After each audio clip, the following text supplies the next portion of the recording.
Asante sana, tuwapigie makofi wanapoondoka sasa. Tuwapigie makofi wanapoondoka sasa.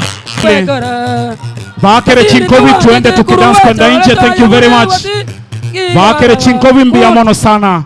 Mheshimiwa Waziri na wageni wote, niruhusu nikabunge hili la Mheshimiwa Japheth kumaanisha kazi nzuri sana inafanywa hapa. Ladies and gentlemen, the Luo Sacred Folk Singers. Karibuni.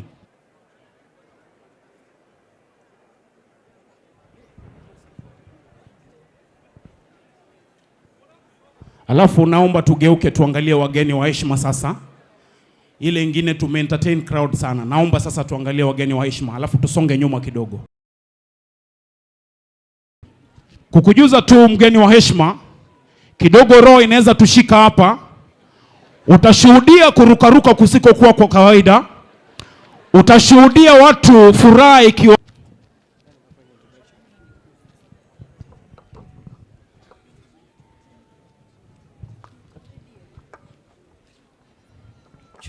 to present a low folk song entitled The Death of Jesus Christ.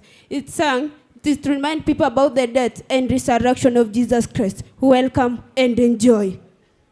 Oh, yeah,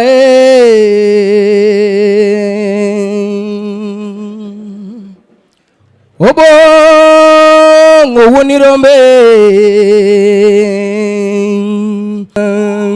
Oinga chureremo Wodumerioni Debao Ejalere tingwangi malokoro Mondiko nchunywa Nukelongi mamosiko manyakachieng Tokenenu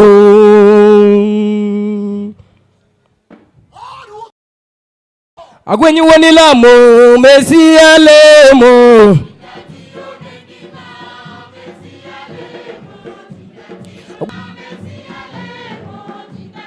Agwenyu wanilamo Mesiaiberna Agwenyu wanilamo Mesiadwa Agwenyu wanilamo Mesiamanyi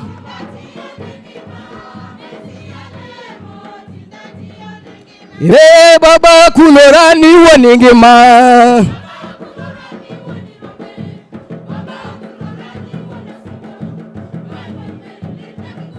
Wachonia Eloi lame masabtani Matiendenia Nyasacha Iwe anango Eka chunye no chod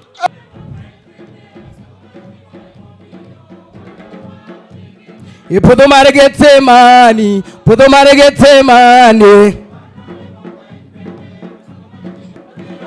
Hey ni weroro no kelo nyango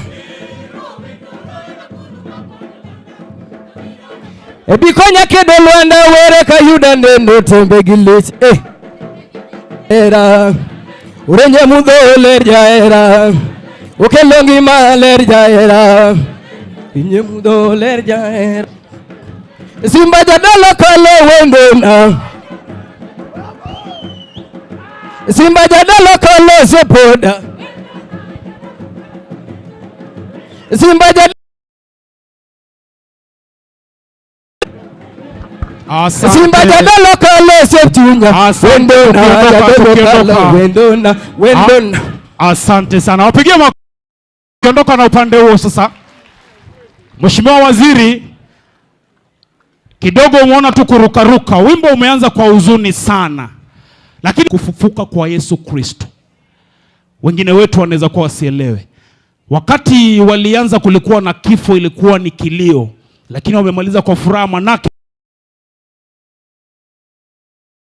wanapoanza masomo inaweza kuwa ngumu kidogo, lakini mwisho siku ya kuhitimu kunakuwa na furaha kweli kweli.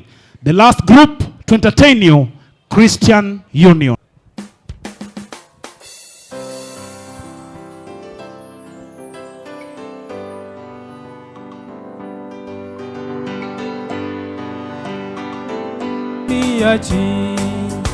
Uniachi hadi mwisho wa dahari ulise uniachi we imani yangu kwako umeahidi ewe Bwana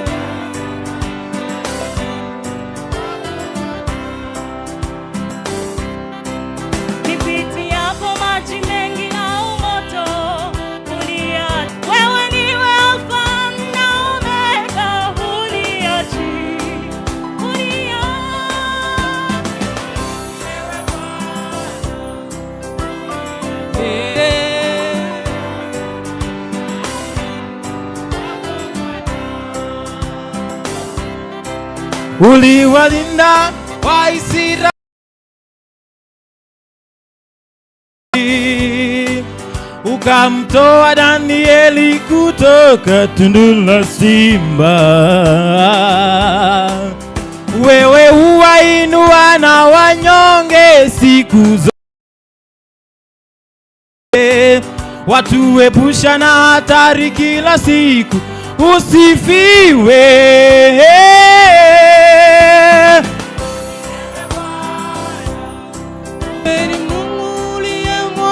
Tunaweza imba na wao pia tafadhali. Siku zote.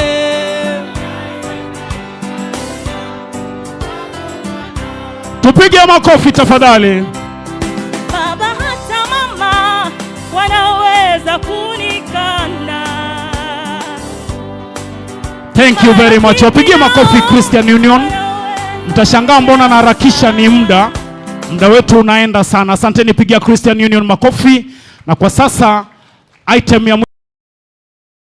wanafunzi kutoka Riragia na mchezo wa kuigiza unaoitwa The Power of TVET. Mgeni wa heshima na wageni wenzako, karibuni and enjoy.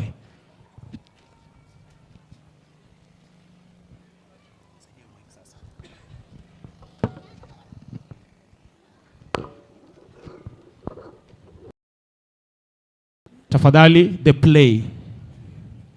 Tafadhali the play. Mwalimu, I need the play on stage, please. Mtaniruhusu, nitawaita baadaye. Niruhusu play ije tafadhali, sababu ya muda. Tafadhali naomba play ije tafadhali, nitawaita baadaye. Wanafunzi wazuri ni wanafunzi wanaosikiza kwa makini na kufuata maagizo. Nimeannounce vizuri, nahitaji play on stage. Asanteni sana. Tuwapigie makofi wanapoenda kuketi tafadhali. And now niletee wanafunzi wa play tafadhali.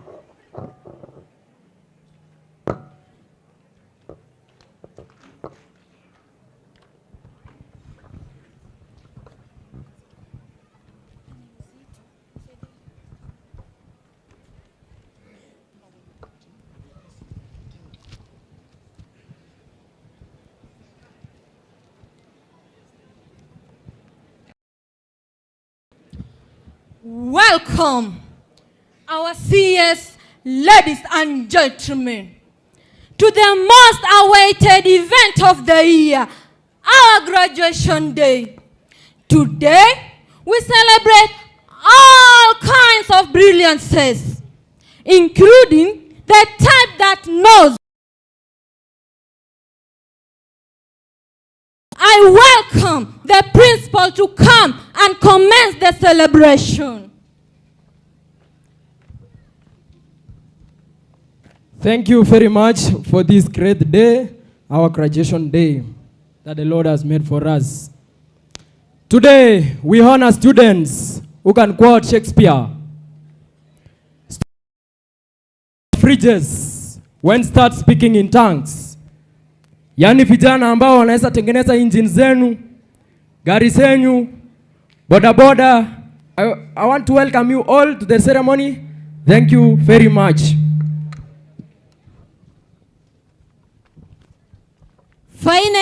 Finally, I'm a graduate. I've mastered all theories of thermodynamics. I can explain where your AC is not working. I can tell you where your car is overheating. Like, Ajay, I can't. That's dirty work. I can do that. With my nails. Whoops.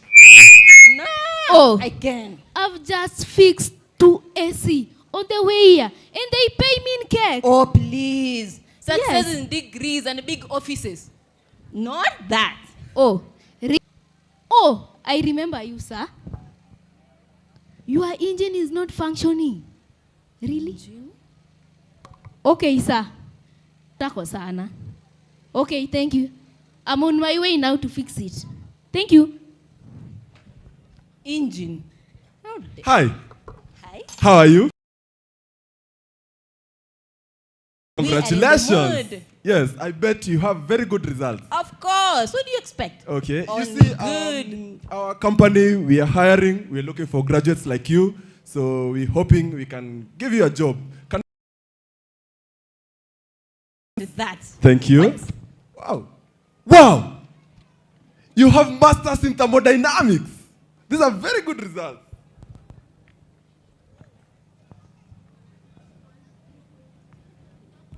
Wow. She even has excellent. Do you have any hands-on skills? Of course. Yes. I have watched 1,000 of YouTube tutorials. Wow. From A to Z. I can do. From A to Z. She can fix anything by just watching YouTube tutorials. Wow. YouTube tutorials. Wow. And you? I doesn't have a CV. Yes. But Okay. I have skills on hand. Wow. You have hands-on skills. Yes. Okay. Are you satisfied from the TVET? Yes. Okay.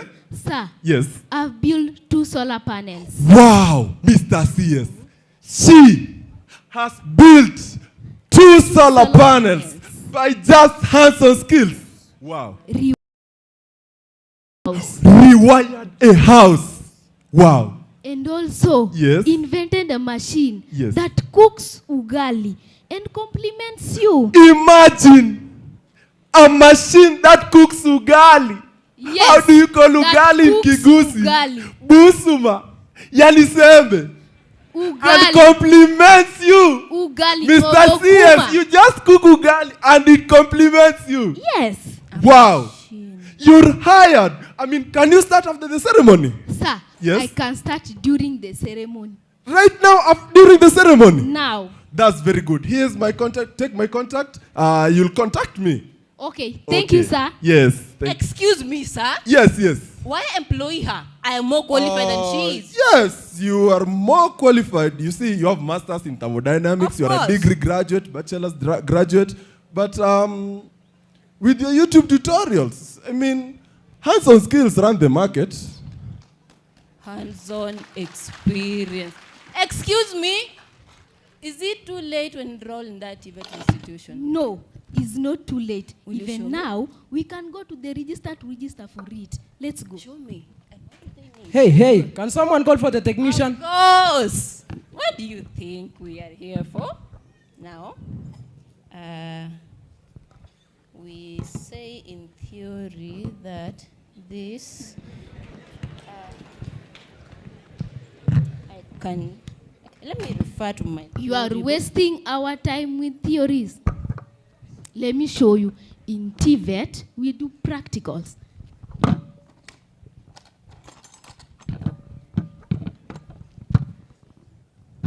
Hello, mic testing. 1 2 1 2 mic testing. Sir. Inamaanisha mimi na degree yangu kama sina skill, yani hands-on skills, mimi ni mtu bure tu, si ndio? Tuwapigie wote wanafunzi hapa makofi. Mheshimiwa CS, Mheshimiwa MP wetu huku na wageni ambao mmeingia katika mkutano wa siku ya leo, niruhusu niweze kumkaribisha Deputy Principal Administration Mr. Mareri aweze kuchukua kipindi hiki kutoka sasa. Mr. Mareri, karibu sana. Our chief guest, Honorable Julius Migosi Ogamba, the area MP, Chafet Nyakundi, Kisii University Vice Chancellor, all government officers present, the principals. I want to take this opportunity to officially welcome you to Riragia TVC and take this opportunity to officially invite the principal, Dr. Paul Makori, to officially constitute this congregation. Welcome, sir.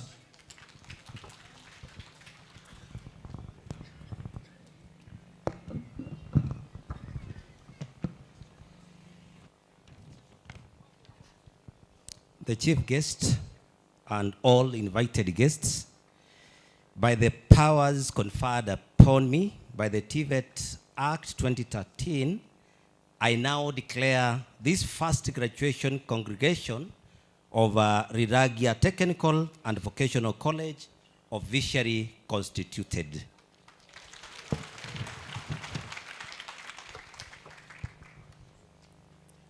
Let me, our chief guest, take this opportunity to invite the student president of Riragia TVC, Mr. Philip Nasa, to come up front and make his remarks.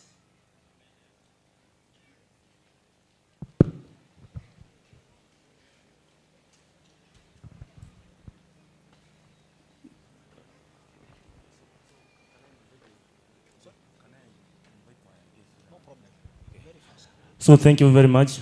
Before I officially read my speech, let me welcome my council members present who are on session for now. Just welcome for just introduction, then you go back and sit. Kindly.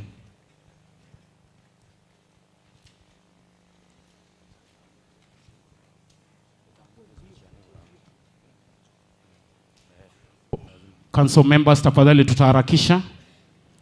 Hurry up, please.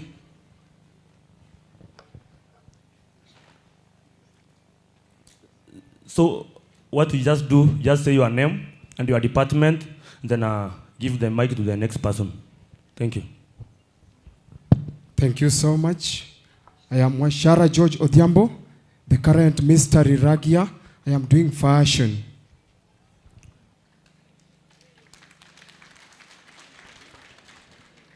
I'm Hilary Job. I'm under sports cabinets. Currently, I'm the sport cabinets of Riragia TVC. I'm taking diploma in electrical engineering. Thank you.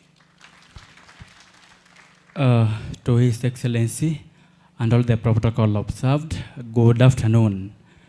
I'm Colin Somondi Juma. I'm the CS academics for this school, and I'm pursuing a diploma in supply chain management.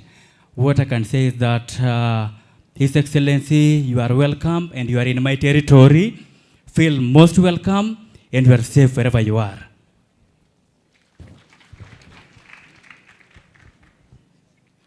Hello everyone. I'm Monica Atieno, pursuing certificate in fashion and design. I'm the Miss Riragia. Thank you. All protocol observed. Good afternoon. I'm Obed Riragia, doing civil engineering. I'm in my module 3. I'm the Secretary General of the Union. Thank you. Okay, thank you very much. Kindly you can go and sit as I read my speech from the main stage here.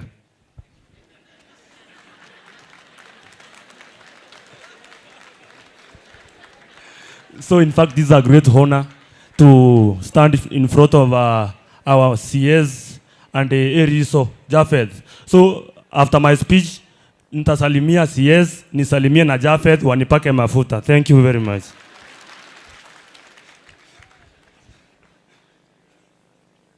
So kindly, I was not given the protocol that was here, but most guests have arrived. But you can just pardon my protocol. Honorable Cabinet Secretary for Education, Honorable Julius Migosi Ogamba, our Member of Parliament, Honorable Chafet Mukaya Nyakundi, mnajua anaitwa Eriso Riabo Getutu. Our esteemed chief guest, the college principal, Dr. Paul Makori, members of staff, parents, fellow trainees, distinguished guests, ladies and gentlemen. Good afternoon. First of all, my name is Philip Onsom Nasa, President of Riragia Technical and Vocational College. It is with great joy and immense pride that I stand before you today on behalf of the graduating class on this historical occasion, the first graduation of our beloved college. Today marks not just the end of one chapter, but the beginning of countless possibilities for every graduate seated here. Allow me first to express my deepest gratitude to our college principal, Dr. Paul Makori, for his unwavering commitment, guidance, and leadership. You have been more than an administrator, you have been a mentor, a pillar, and a tireless advocate of our success. Your dedication has shaped the very foundation of what we are celebrating today. To the faculty and the staff, thank you for your patience, your passion, and your belief in us, even when we struggled to believe in ourselves. To our parents and guardians, thank you for your sacrifices and endless support. On behalf of the entire student body, I would like to extend our heartfelt thanks to you, Honorable CS, for granting our college the opportunity to hold its very first graduation ceremony. Your approval and support have made this historical day possible, a day we will forever cherish. We are even more honored by your presence here today as the area MP who has greatly helped the school through CDF funds. Your attendance speaks volume about your commitment to education and to the future of young people in this country. Thank you for believing in our potential and for walking this journey with us. Your leadership is an inspiration, and your presence has made this celebration truly special. May God bless you and continue guiding you as you lead in shaping the future of education in our nation.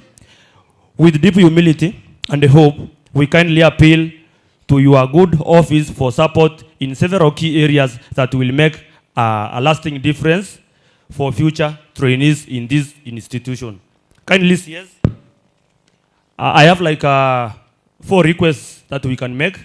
Hostel facilities, that's the issue number 1. Many of our trainees come from distant regions and they struggle with daily accommodation. We request with your assistance in helping the college build hostels within the compound to provide safe and accessible housing for our trainees. Number 2, expansion of our learning infrastructure.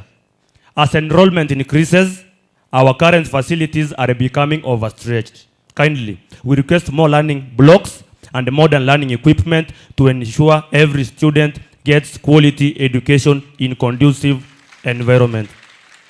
And then number 3, I think this is the main for those students who go out oftenly to sports, just like a college bus.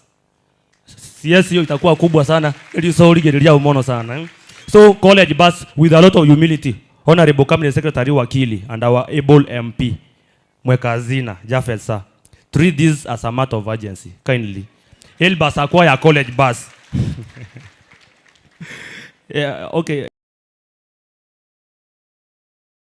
Even that can make us even more presentable in and out of this college.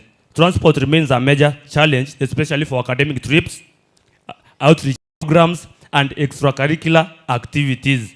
A college bus could significantly ease this burden and enhance learning beyond the classrooms. Then the last one, laboratory and workshops. Kindly, we can request you add more computers to our laboratories to make digital learning easier and also equip our workshops for technical learning. To the graduating class, congratulations, you made it, and you made us proud. As a fellow student and a representative of your journey, I know this path hasn't always been easy. There were moments of doubt, days when quitting seemed tempting, and times when the finishing line felt far away. But here you are stronger, wiser, and ready for what comes next. Graduation is not just an ending, it is a beginning. Stepping stone into the world where your potential meets purpose, where your dreams face real challenges, and where you will discover just how powerful your voice, your choices, and your resilience can be. So, as you walk off this stage, as I walked off this stage, walk with confidence. Carry with you the lessons you've learned, the friendships you built, and the spirit of growth that brought you here. Don't be afraid to take this risk. Don't shy away from failure, because even in failure, there is a learning, there is a growth, and there is hope. Be bold, be kind, be fearless. Nikimalizia, wageni wetu wa heshima, kama wanafunzi na comrades. Si comrades mnaelewa maisha. Si maisha mnaelewa venye ni ngumu kiasi. So kindly we request like mtu wachie hata mkate ya leo na kesho. Comrades wakula alafu tuangalie ni aje, si ndio? So thank you very much. As I leave the stage, si niliwaambia leo nitapata advantage, nisalimie wakubwa ndio nitoke, hata nipigwe picha moja. Thank you very much. Anatosha atoshi. Anatosha atoshi. Thank you so much. Our chief guest, I want to report that as our population is increasing very fast, this is the government that helps us in issues to do with discipline, and we are proud of them.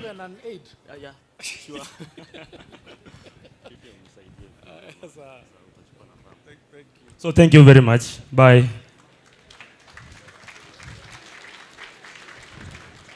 A point to note,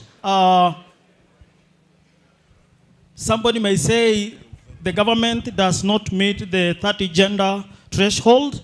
It is because the ladies are on attachment.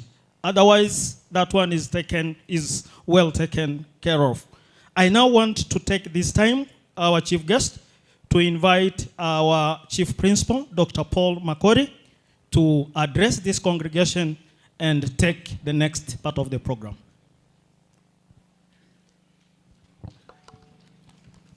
Our chief guest, the Cabinet Secretary for Education, the area MP, the County Director of TVET, the Education Officer Marani, the Ngao, the security team that we have around, all the invited guests, I want to greet you good afternoon. Good afternoon again. I'm indeed happy to see you here. It's a big team that has come to witness the graduation ceremony of the students who graduated since the college started in the year 2019. Now, before I make my speech, then because of time, I want to do some introduction first, then I'll proceed to the next level. I know there are so many people who have been invited. I'll only concentrate on the staff of Riragia. Let me see those ones who are teaching and unteaching staff. You kindly stand and salute the congregation. I think we have a staff of almost 115. Can you clap for them? Thank you. Others are busy organizing and doing something the other side. Then we also have our colleagues from the basic education. So I'm talking about the principals of secondary schools that were invited and those ones who have also joined us. We also have the head teachers of primary schools who are also invited and those who are not invited but they are around. I also request you to stand. And then, yes. Okay, they are not seated at one point. Can you also clap for them? Very important. Thank you, sir. Those ones are indeed the most important people for us because they always give us the students who we train the skill that you have had, the skill that was being demonstrated here. So thank you for coming to celebrate with us. I also take this opportunity to request all the CATI principals, you stand, and then you come forward here, all the CATI principals in the house, CATI principals, and even the deputy principals who were sent.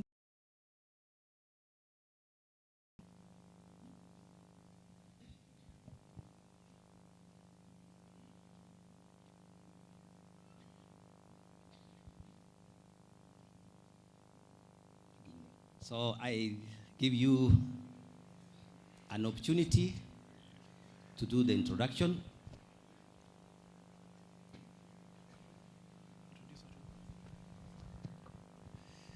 Okay, our chief guest and the Cabinet Secretary for Education, Julius Mikos Okamba, Honorable.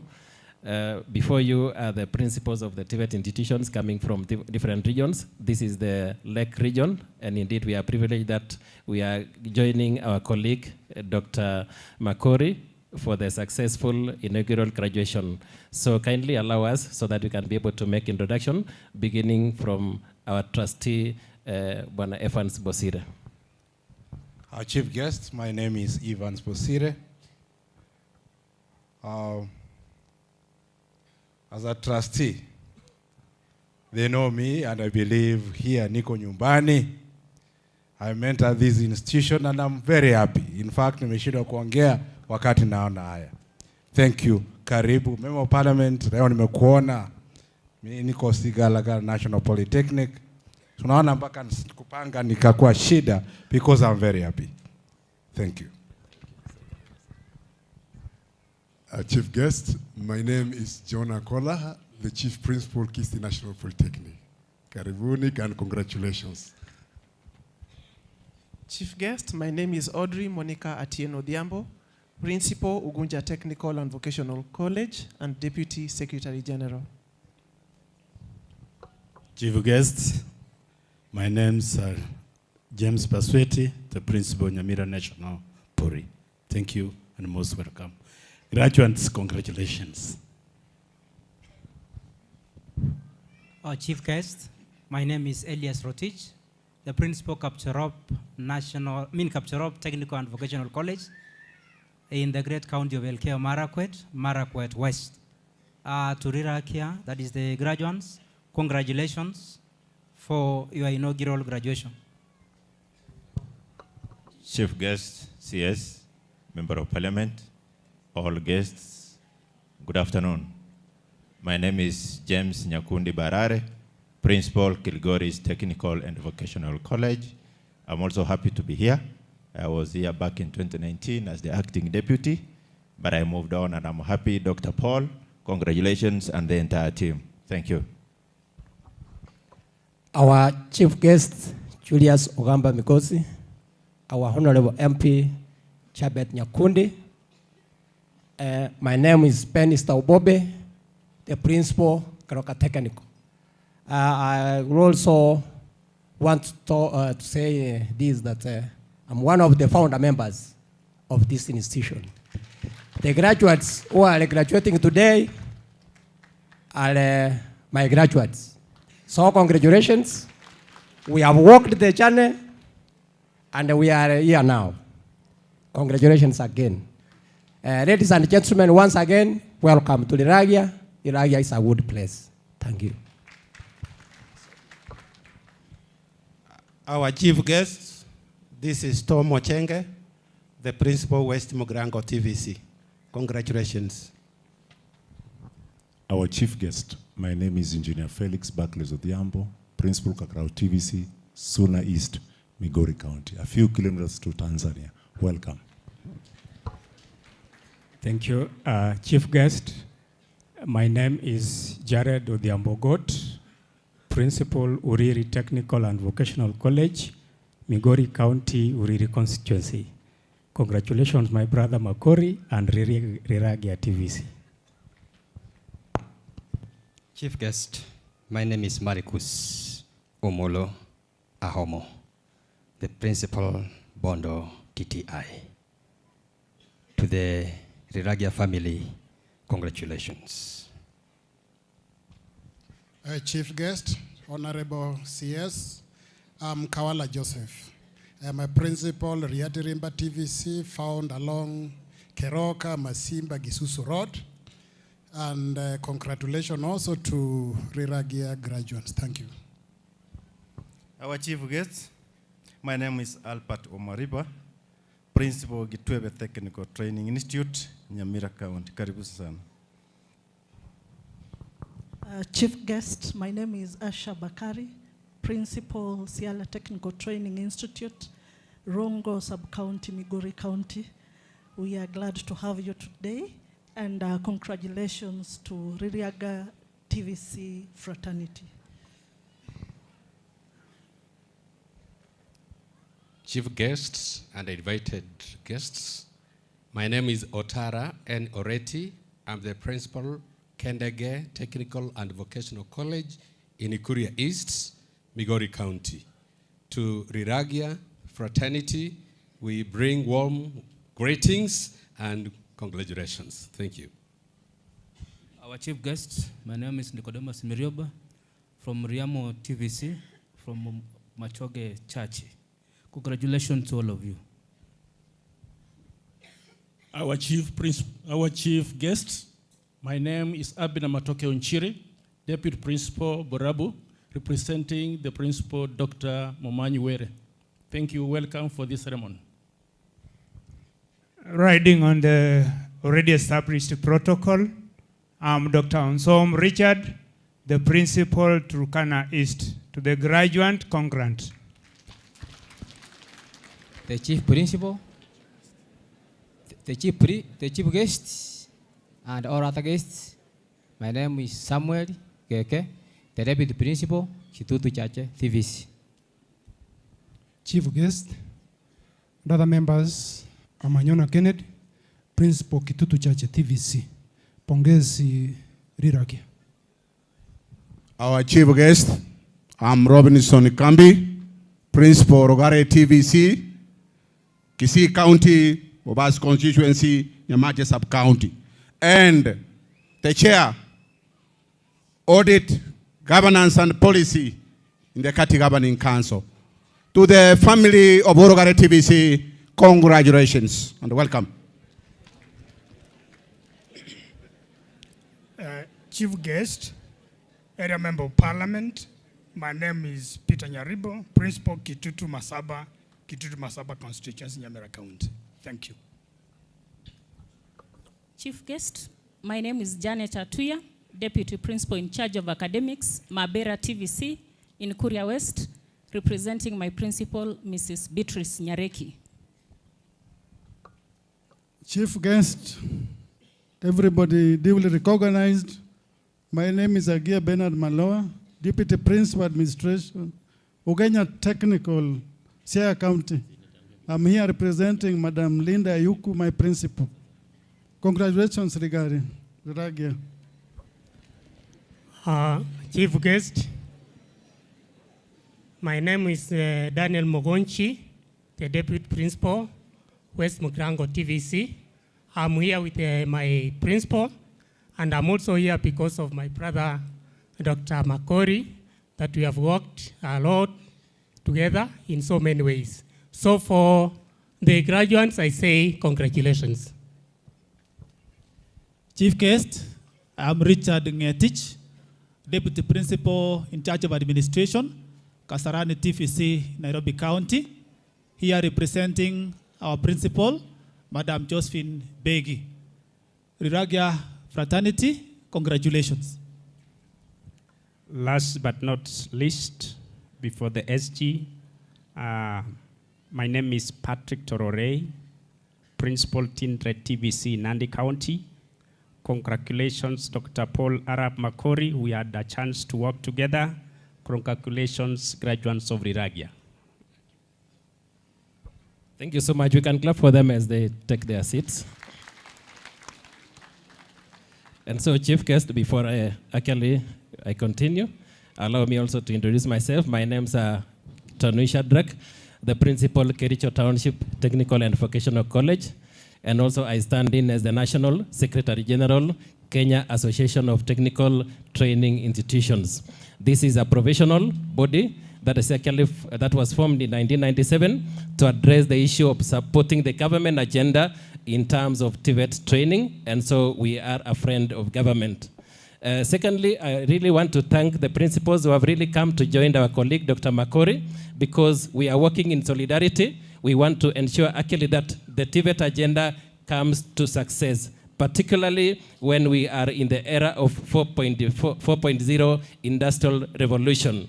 We are at an age where technology is inevitable. We have to work together, and with the support of the government, we as the institutions around the country, more than 50-something of them, with more than 700,000 enrollment, we are willing to ensure that the support we are giving to you, Honorable CS, comes to a success. Indeed, this is one of the young colleges around here as a technical vocational college equivalent to mine, and we are proud that the likes of Evans Bosire, the principal of Sigalagala National Polytechnic, happened to have mentored a number of at large. We are willing to support to an extent that your agenda of the 2 million enrollment by the month of June, July this year, we are praying that it country, making our country to be actually a place of choice when it comes to technology and innovation. So indeed, sir, we are happy that as institutions, we also pray so hard that we do pray that the Higher Education Loans Board receives more funding because that is our lifeline. Number two, also we do pray that the scholarships and capitation that has normally been a concern to us comes also to be released in time so that actually we can be able to implement the modularized curriculum, which is practical oriented, which requires a lot of money, which requires a lot of collaboration with the industry, and it will be able to make us actually to be well positioned in the continent to deliver well and actually make the continent proud right here from Kenya. And so we do pray for you so that you can be able to articulate those issues in your capacity as the cabinet secretary. We are willing to support you. We are your foot soldiers, and we really do pray that even the graduates who are coming from Riragia today, going to your agenda in the TVET sector is so easy because we are giving you the easiest time. Normally, you have been telling us that if there is any sector that is giving you the peace of mind as compared to all the other subsectors of education, so that we can make the youth, the GNC, to be more productive even as they do practicals in the workshops and even as they link with the industry. Last but not least, I do want also to mention the latest item that is coming now to our space, recognition of prior learning. We are all aware that with the rollout of recognition of prior learning, this is intended to those who have got the skills, whether they are carpenters, whether they are masons, whether they are plumbers, whether they are tailors, and all sorts, even hairdressing. If they have the policy and it is able to guide us to reach to them right from Riragia, right from Kisii County, right from Nyamira County, going to the world, that those who have the skill, we have been given the mandate to now train you. We shall not require you to come to the institutions for learning. We shall be coming as institutions to wherever you are in the industry, in the Juakali sector, so that we can support you. And those things, the visionary leadership of Cabinet Secretary, Honorable Julius Migoso Kamba. Can we clap for him? Because we have really to clap for him because since he joined this docket as CS for Education, there are many things that has taken place within the shortest time possible, and we are proud of you because you are steering the sector very well. We are proud that by the time your time comes to the end, of course, God will be able to open another time again for another 5 fresh again, so that you can be able to drive the education sector to the greatest height that we desire. Otherwise, may God bless you so much, and thank you so much. Thank you.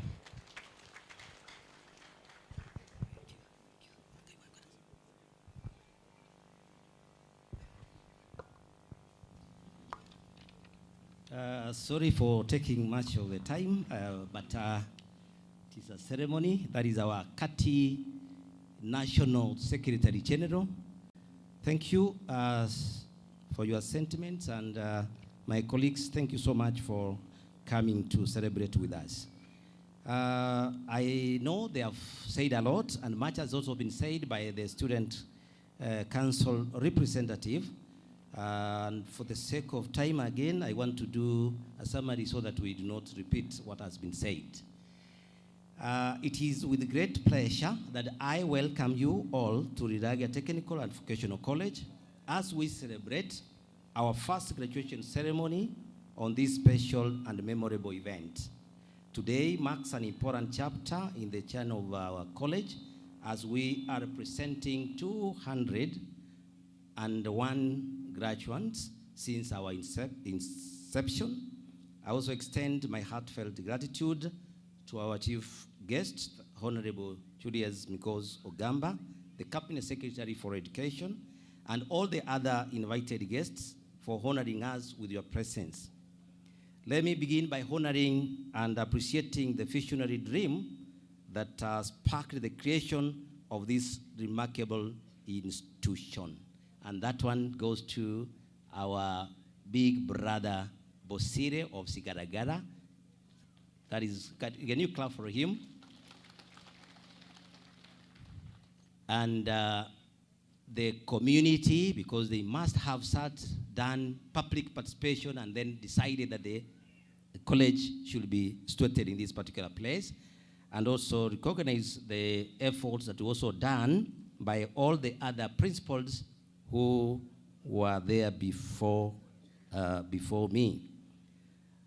The inspiring vision was to establish a premier center of excellence focused on mechanical engineering, a place where young minds could unlock their full potential through hands-on learning and the development of practical skills. The emphasis there is that it was meant to be a center of excellence in mechanical engineering, and we have equipment that were also provided by the government of Kenya.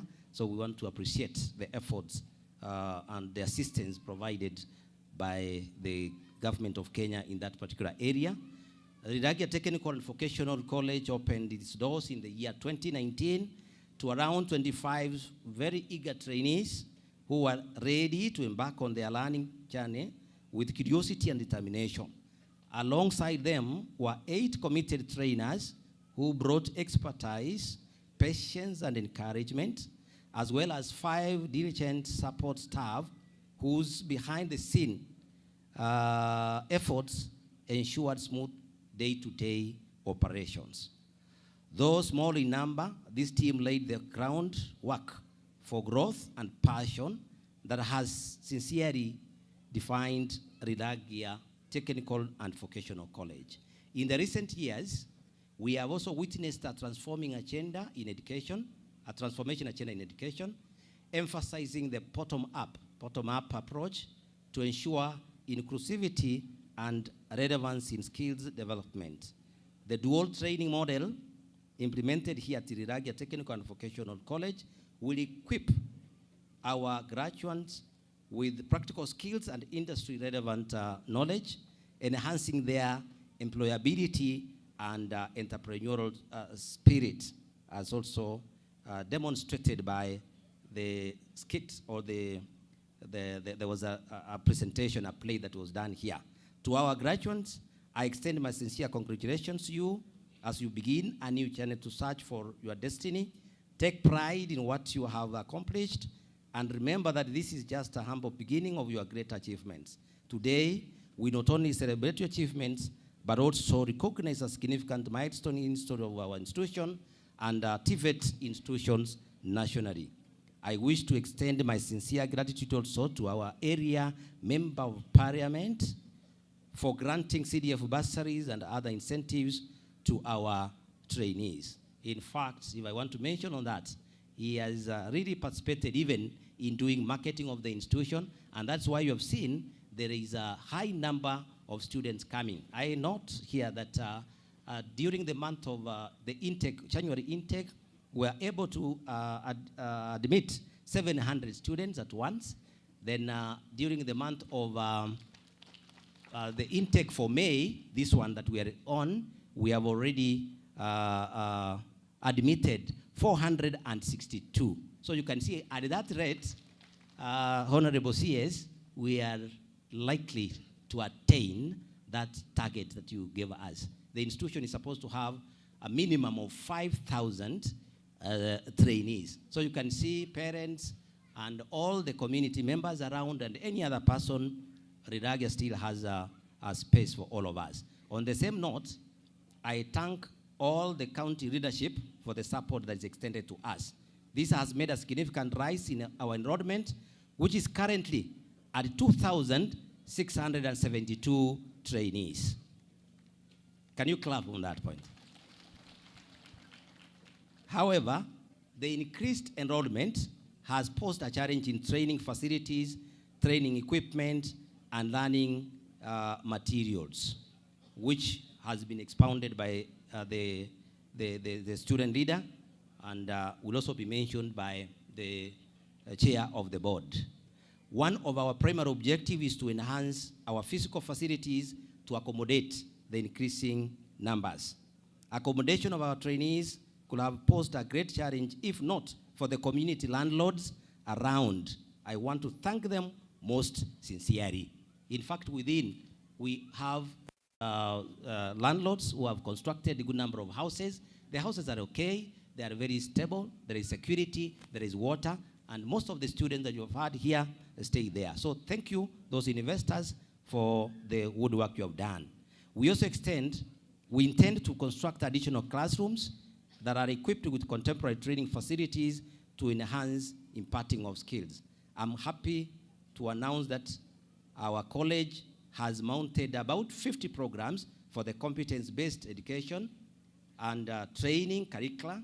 So far, we are also implementing the Cycle 1 and 2. We are implementing Cycle 1 and 2 of the curricula. The Cycle 3, which is the modularized curricula for this May intake, has also attracted a total of over 600 trainees.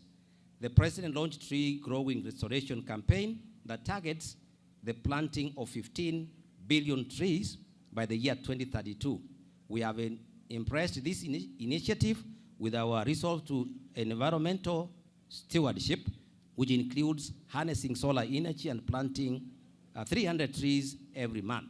This effort has instilled a sense of responsibility to our trainees. In conclusion, I like to acknowledge and thank all the staff of Riragia TVC, both teaching and unteaching, for the role that they have played in shaping the future of our graduates.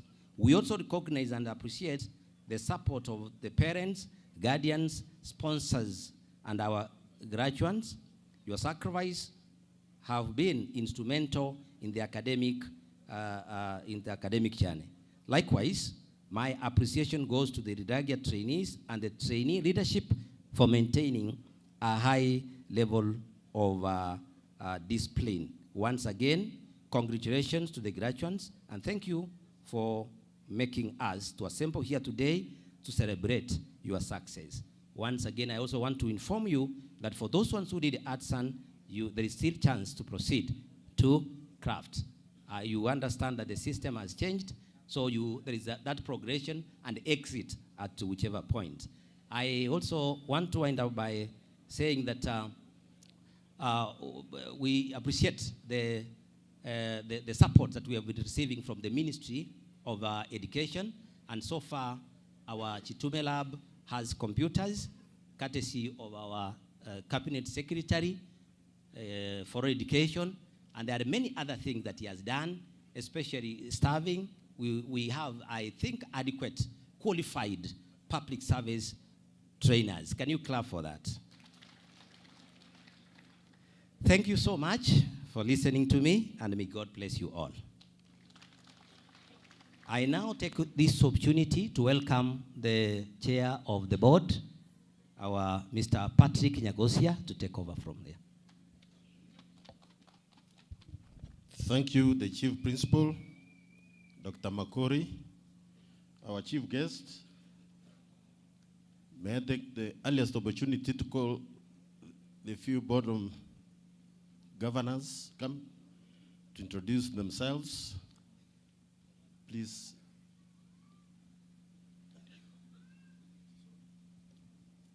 Yes, Director. You are the member.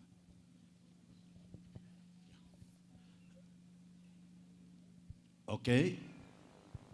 Allow me to borrow the protocols already observed. My name's to host you during this our maiden graduation ceremony. Welcome all.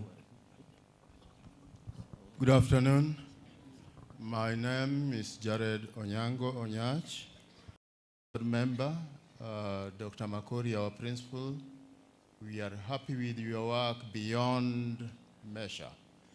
And chief guest, we are happy for your support. Thank you very much. Our chief guest, my name is Athanas Mukaya. I'm a board member, and we have endeavored to make sure that we are the best that there is in the country. And we thank you for your support, sir. Thank you. Our chief guest, thank you for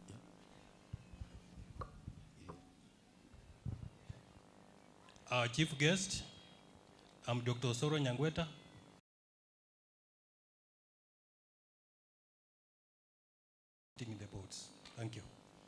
Thank you, Director. Yeah, I've got another one. I am also the chair of the County Education Board, Keys County, and the secretary is here. Of Education and Secretary, County Education Board. Okay, thank you.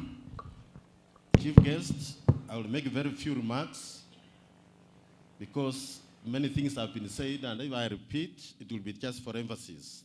The chief guest, the Cabinet Secretary, Minister of Education, Honorable Julius Migos Ogamba, our area MP, Chaf Kundi, our Vice Chancellor, Kisi University, the distinguished invited guests, ladies and gentlemen. May I take this earliest opportunity to welcome you to Riragia TVC on this first ever graduation ceremony. We thank our chief guest for finding time out of his busy schedule at this graced our inaugural graduation ceremony. We congratulate our 201 graduates who are graduating today since the inception of the college in the year 2019. We are proud of our graduates for their outstanding commitment, discipline, and perseverance to complete the program skills training successfully. We have intelligence that you are using the skills gained to offer services and solve problems in the society with distinction. We immensely thank the government for the overall support in funding, infrastructure, staffing, and enrollment linkages to upgrade the status of Riragia TVC in about 6 years' time. Chief guest, the teamwork at Riragia amongst the key stakeholders has enabled the institution to grow rapidly in all aspects since 2019, despite the many challenges. We are in an era of transformation in the realm of competence-based education and training, and Riragia TVC is strategically positioning itself to absorb graduates of senior school to empower them in skills and industrial revolution for our motherland Kenya, as well as for international services and problem solving.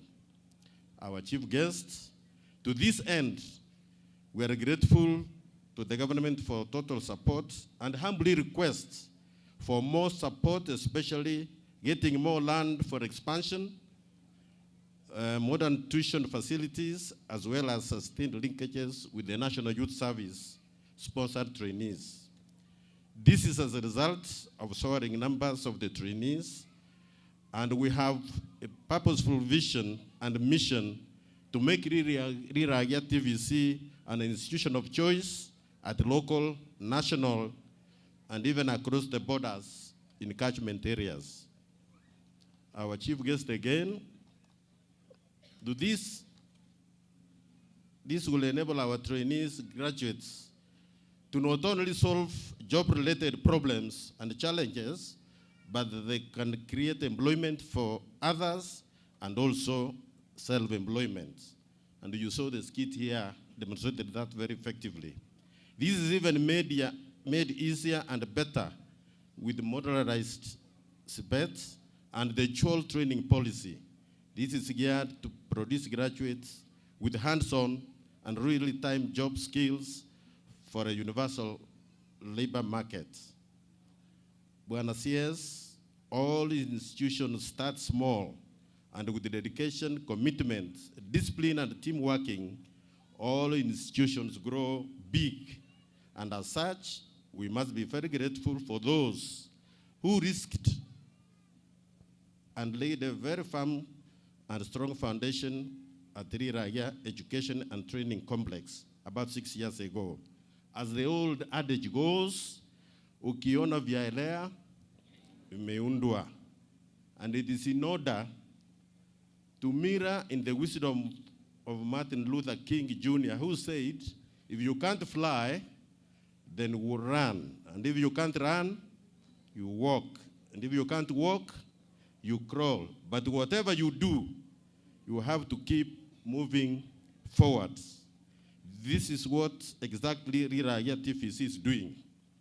This is to mean that we must always do what we can with what we have, where we are. It really means not to and never to give up. Once more, congratulations to our skilled and hands-on graduates. Please remember that education and training is a lifelong process. We wish you very well and be our good ambassadors wherever you go. To our chief guests and all present, thank you for honoring us, and God bless you abundantly. Thank you, and have a nice day. May I now take this opportunity to invite our director, to invite our area MP to move the process forward. Thank you. Asante sana.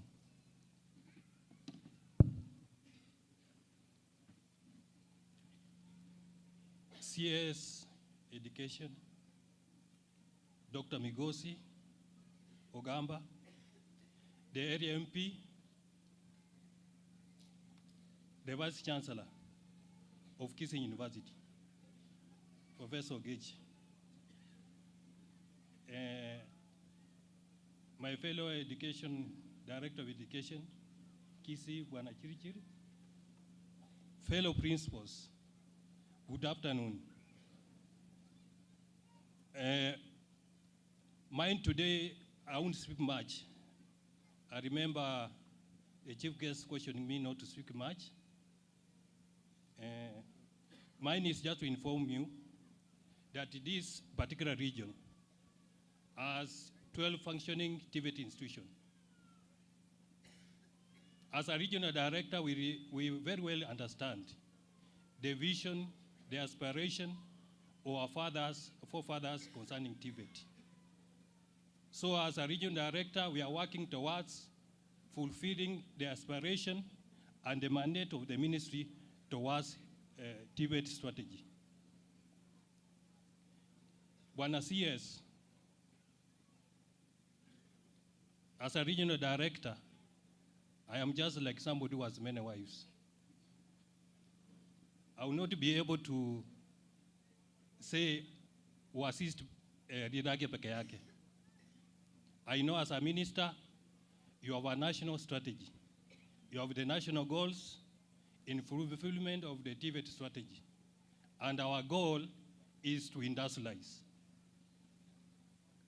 CS, we want to thank you, particularly for the, what you have done in the ministry. You have given us capitation, you have given us scholarship, and above all, not least, you have also given us teachers.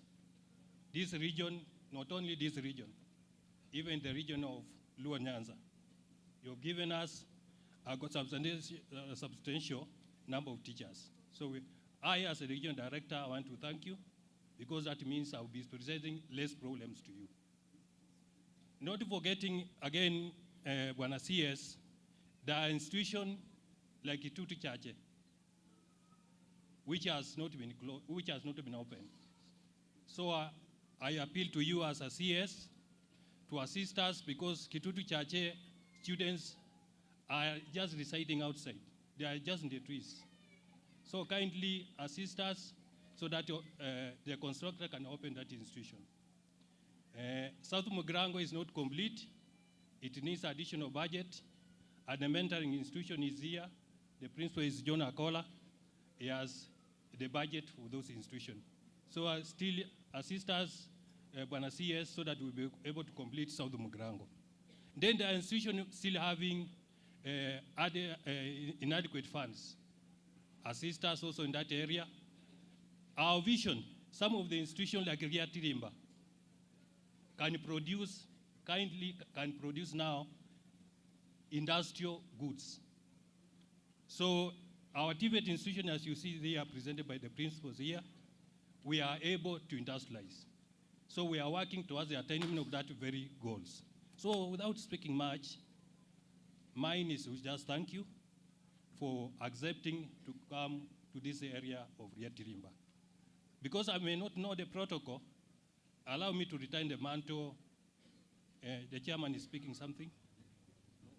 Oh, the principal. MP. Oh, MP. Kindly, area MP. Thank you so much. Mpigieni makofi. You know, sometimes having this microphone is not so easy. Yeah? First of all, let me also take this opportunity to greet each and every one of you who have come here. Good afternoon.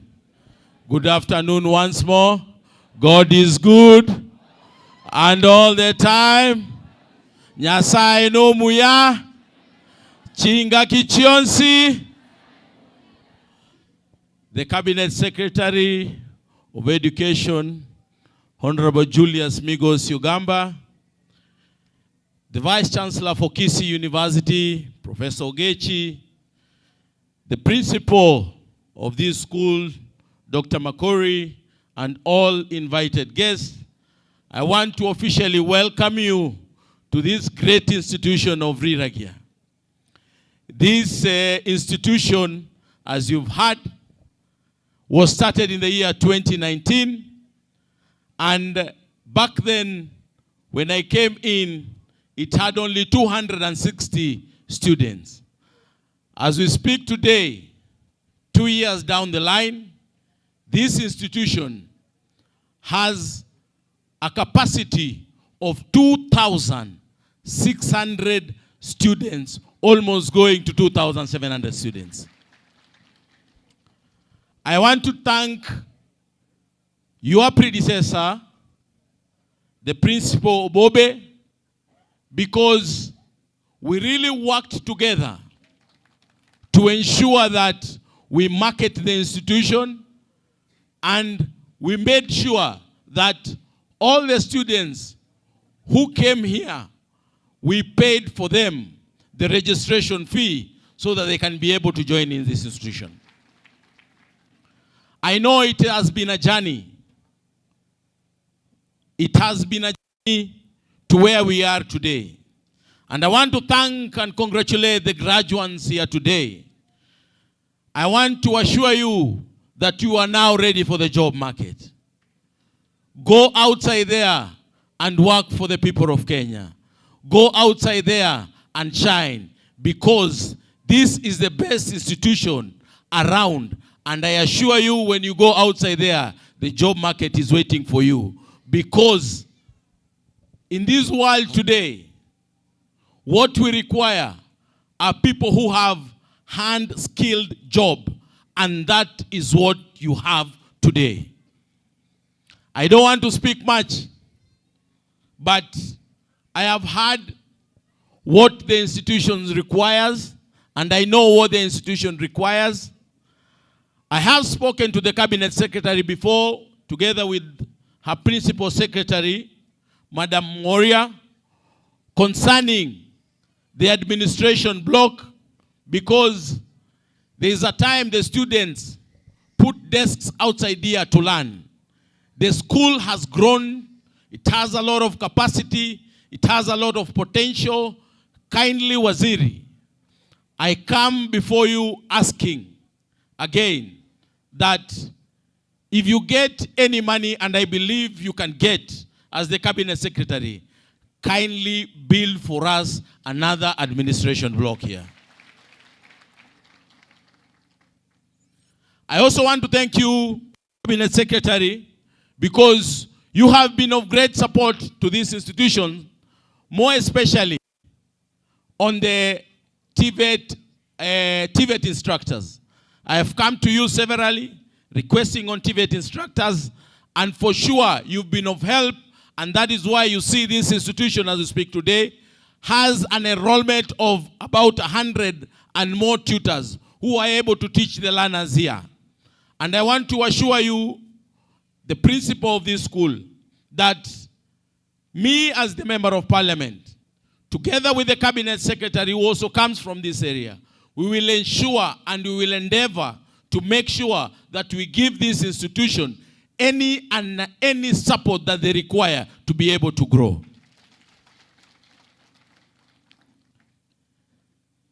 The young man who came here today and spoke about the bus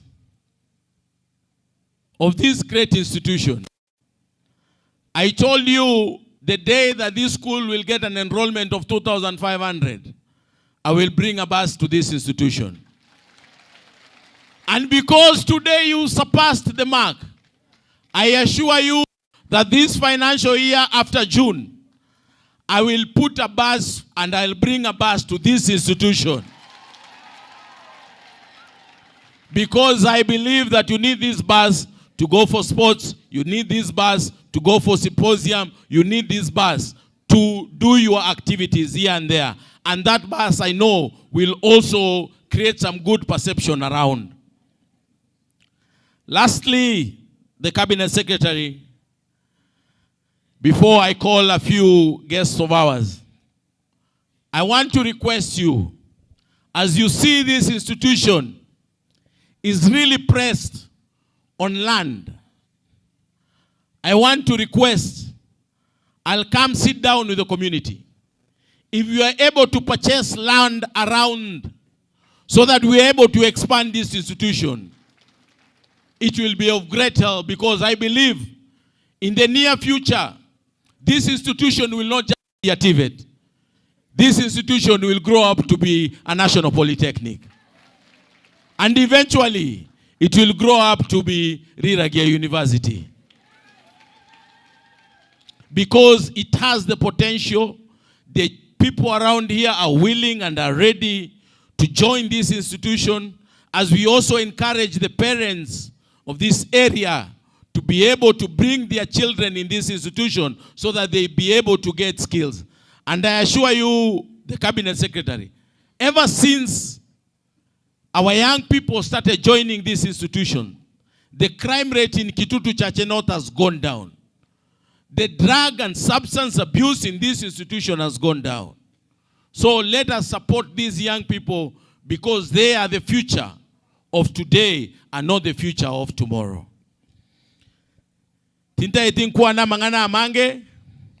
Lastly, there's one more thing that I had the principal talk about on the issue of hostels. The last time I was here with the president, I requested him silently to give us hostels. And he gave us 340 hostels, which I think in the next a month or two, the president will come and launch here.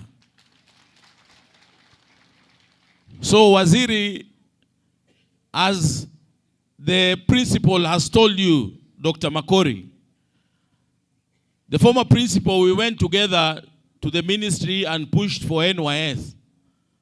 Now put your hand fully, because there'll be enough hostels for the kids to live here. Leta wale watoto wote wa NYS wakuje wasome hapa, ili tuweze kuinua hii area yetu ya Riragia. So mimi ninataka kusema asanti waziri kwa kukuja, na tunataka kukushukuru sana waziri, kwa sababu we've seen what you've done in the last 2 years you've been as the cabinet secretary. No, sorry, the last 8 months you've been as the cabinet secretary. The last 8 months you've been able to employ approximately 76,000 teachers across the entire country, Kisii or Kitutu Chache North being one of them. You've been able to employ about 3,000 TVET teachers. And we hope that this financial year you'll employ more TVET teachers. And as I've also heard that this financial year you might also employ more teachers, about 20,000 teachers. We want to appreciate. I know when you came in, you had very difficult time because there were a lot of strikes here and there. We did not know where JSS is. And we want to thank you because on the JSS, you've taken the forefront and made sure that last year we managed to at least build over 22,000 classes in 1 year. One of them is that one class that you've just opened over there. And that has been done in all the schools across the country. We appreciate for the good job that you're doing. We are praying for you. We assure you of our support where you require it. And we assure you that anything that you require from us as members, we will make sure we do it. I saw the principal, is it the principal, who was speaking about disbursement of funds and capitation.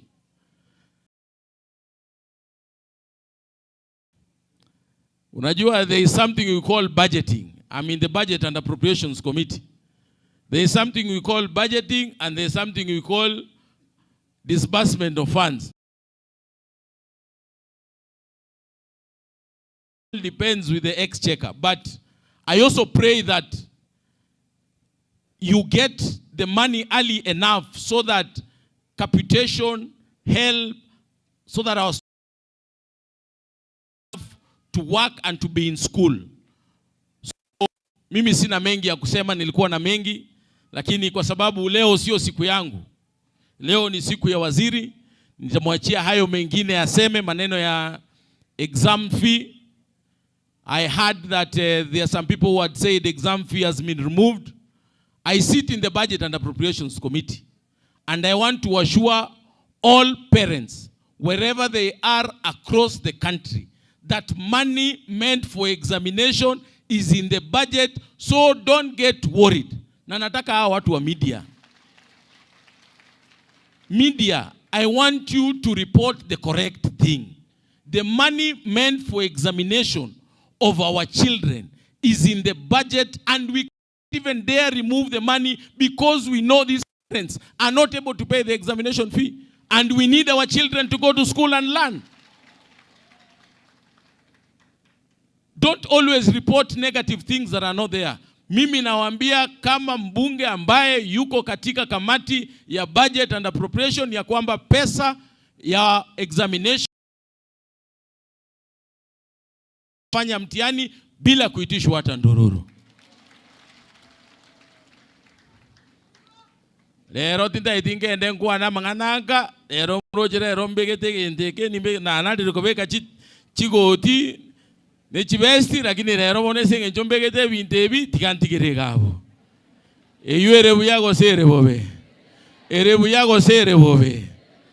Sasa kwa heshima kuu, waziri, ningetaka niwaite wale madirectors wetu ambao wako hapa, wote wale wa serikali. They introduce themselves, and then I think Edna Kangwana will speak on their behalf before I come in front.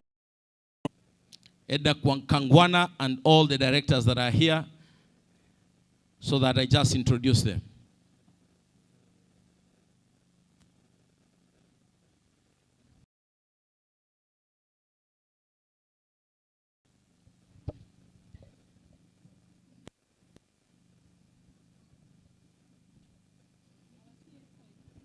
I think, where is that lady? Is the one who knows how to operate it. My name is Edna Kangwana. I come from Bogetutu, and I want to appreciate the work that has been done by the leaders who went ahead, like the former principal now in Sigaragara. Continue doing that.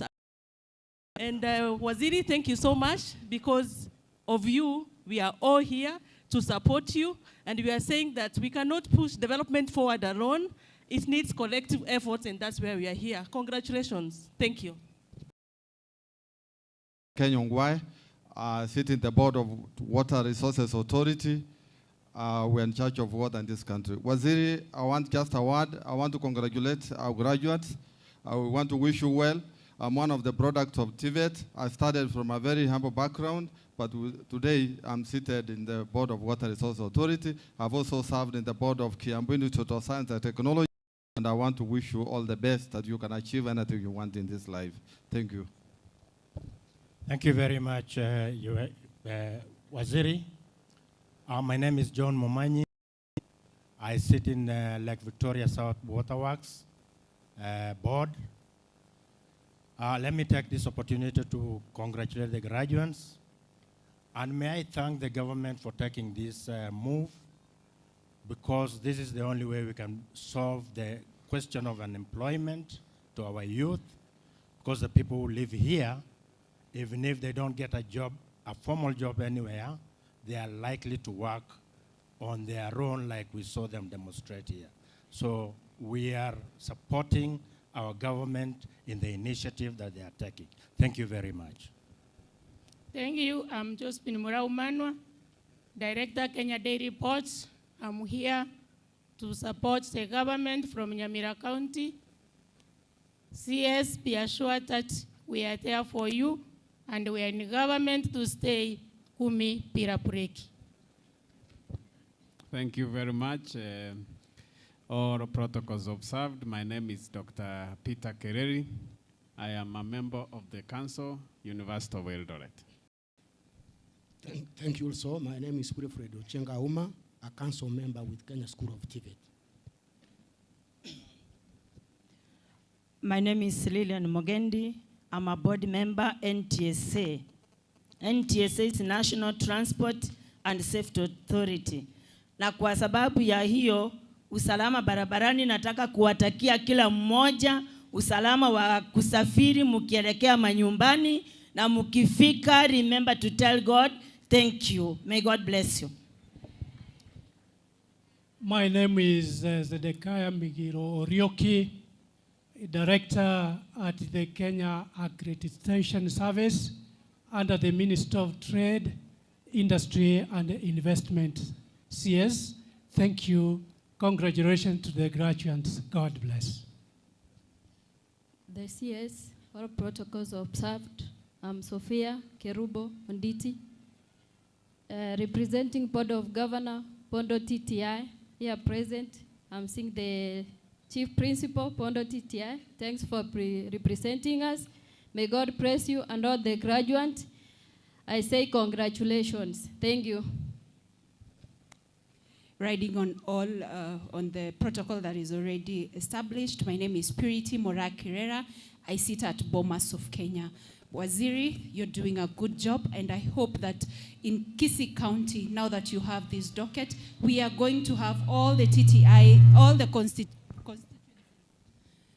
the constituency will have a TTI.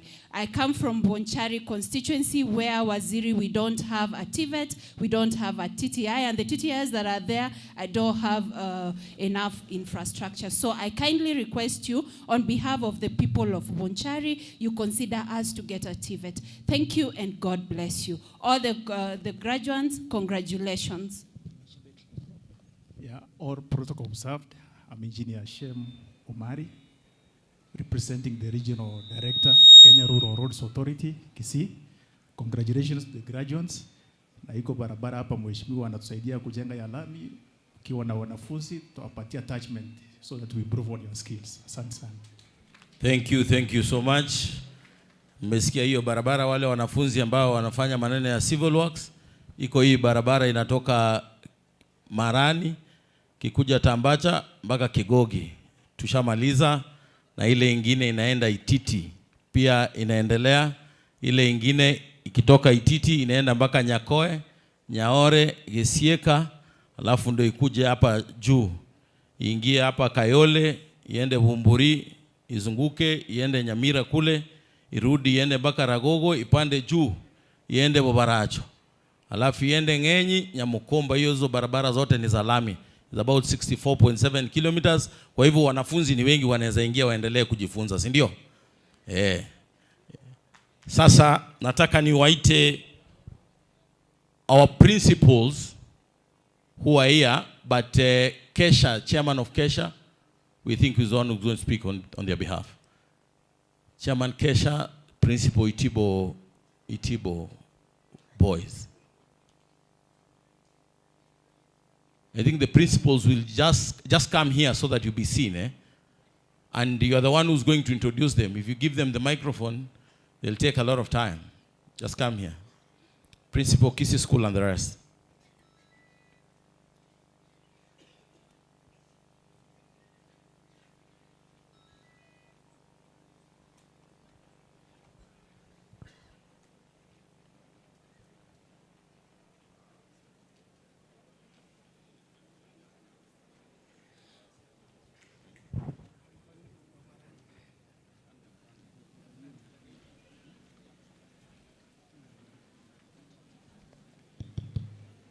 Chief Guest, my name is Job Wanjala, Principal Itibo Boys and Chairman Kesha Marani Sub-County.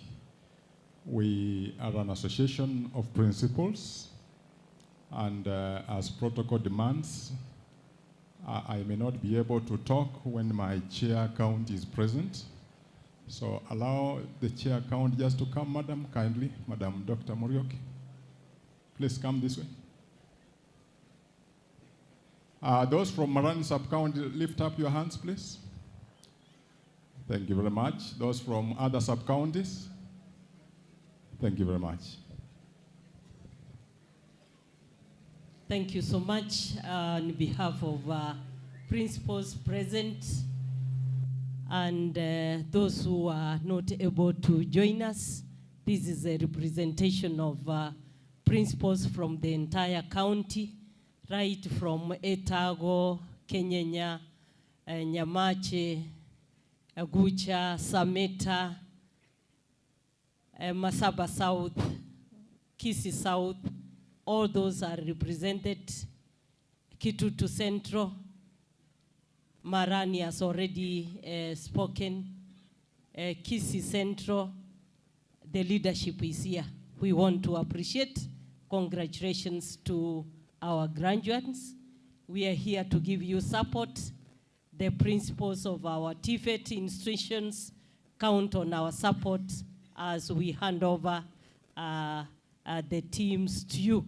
And lastly, we are here to witness and agree that truly TVET is a game changer. So let us give support. Thank you so much. Thank you so much. May God bless you. Principals from Nyamira,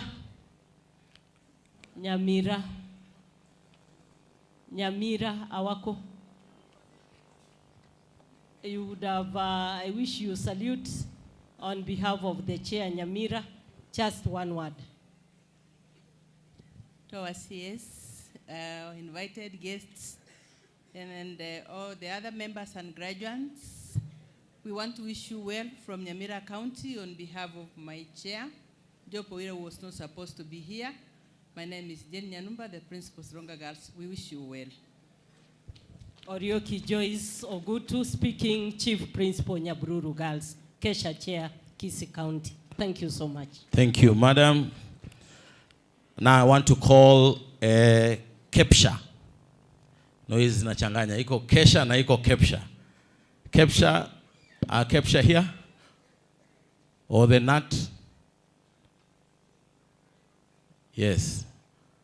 I can see Kilonzo is here. Kilonzo, come here, you will speak on their behalf. Thank you, Mheshimiwa, our CS, our Honorable Julius Migosi Ogamba, our area MP, Riragia Getutu. I want to ask all the Kesha principals kindly come forward. As they come, I want to thank you, Bwana CS, and our area MP for the support that you are giving this region. And then the Komore Maria Mokoburkani Menyonjo, and I ran a second to Yagu Yaito Maiga. Brete Vinto Capis. Tunto support the Guru ground. Toranyora, SS Recarigo Toiragocia, Toranyora on behalf of the teachers. We ask at the time we present our issues, especially the union officials. We want to ask you that Rinagotokorante Vinton and to Toeteria and Moto Chingur on the ground. Otherwise, we are grateful, our principals, the Fanyaivi, Tunashkuru, na Mungo Abariki Nyote. Thank you so much. Thank you so much. Kwa kebe kirebuya. Nchinoma itenge beka banda wake wate na elire. Kwa kebe kirebuya. Inuna wangai ningose muanoire. Na waziri nero onoire. Oliondo no maida machitiko kwa nega bikamusamba. Abanda abana bakora na barabo. Biransambe ga ikabosa. Now let me call our MCAs who are here. MCAs who are here.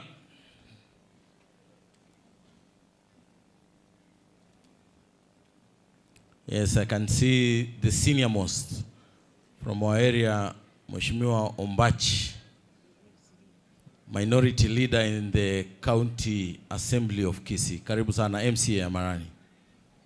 So, okay, I'll start here. Good afternoon, everyone. Good afternoon again. Our CS, MP, and our VC, all protocol observed. I'm Edna Kwamboka, MCA Kisii County. First, I want to congratulate every graduate seated here and all parents for the effort you have put in this institution. Kitu ningewaimiza all graduates, mkipata kazi, your first job ndio itakuwa inakuajiri next. Hii ni skill work na ina depend entirely kwa recommendations. Ukinifanyia kazi vizuri na kurecommend kwa jirani. Ukifanya kazi mbaya, nikisikia unapewa kazi nitasema unaharibu pesa. So whenever you are given a job, do your best. Penye umelemewa kidogo, consult so that you market yourself well. Otherwise, I wish you the very best in your future endeavors. Thank you. Waziri, allow me ride on the established protocol. My name is Dolphin Bwari. I represent the great women of Kisii County in the Kisii County Assembly, nominated by the UDA party. Waziri, with your permission, because I represent the women, I have noticed something, and allow me just speak it out. The women in this institution are marginalized. When I look at the student council, tumeambiwa wako nje attachment, lakini mngetuwekea tu picha hapa tuwaone. Juu tukiangalia picha, wanawake wetu hawako. And if I'm speaking to represent the women, itakuwa ni makosa sana nikiwa sawa na wanawake hawapewi nafasi ya uongozi even in institutions. Nimalizia nikisema, in every place we go, when we go to schools, we encourage our girls to take STEM courses. Nimeangalia hapa electrical engineering, sijaona jina ya wanawake. Munikubalie tu nilalie kwa wanawake. Tafadhali, as the students come in to register, encourage them that we women can also do these technical courses and we are able and capable. Thank you so much, and Umojumbo Itori Chumbe, you're doing a very good job. Increasing this number, bono next time to have 5,000, abangina babonsi biwa marani, na robachi baegere bamanyano no gusona, usaba minto bato minano ende chituki. Mbuya mono nyasaba seseni. Mwanchira ni ramanganayo. Asante. Thank you so much. Sawa. Mbuya mono oyogoro ku Dolphin Bwari. Obwali bwa bwali. Olionde nere agoro kwedi na kuambuka okwanire ende mwamutiga ogendere bweka nende nabarali bweka gakonya kuli omusale bweka. So our graduates iko mtu hapa kona payslip, mnaweza anza na hii iko hapa nyuma. Thank you so much our CS Dr. Migoso Gamba, Area MP Honorable Chafet Nyakundi, Risori Yaboge Tutu. All protocols observed. My name is Boniface Kegusu, and I'm the acting MCA from Nyamaya Ward, our which neighbors Kitutu Chache North. I have come here to say congratulations. You know, Paul Makori Daktari was our principal at West Mogrango TTI. So congratulations Daktari Makori. Na hapa nje tuchape kazi, tusaidiane na nyinyi ndo tegemeo la hii nchi. Asanteni sana na Mungu awabariki. Asante sana. CS nimeona ruka akaja kuterenya yoga mate kama weti nyebigari. So tutamuitisha fine, sio? My name is Dennis Ombachi, a member of County Assembly. I'm the leader of Minority Kisii County Assembly. Bana Migosi, our CS, my friend, my alumni at the University of Nairobi, 1 year, my MP, my friend Jafet. He has done a lot of good work. Situmpigie mjumbe wetu na simpigie vigeregere waziri wetu. Ani omokageto mu waziri go chaiga negento kerera isiga mburatige gas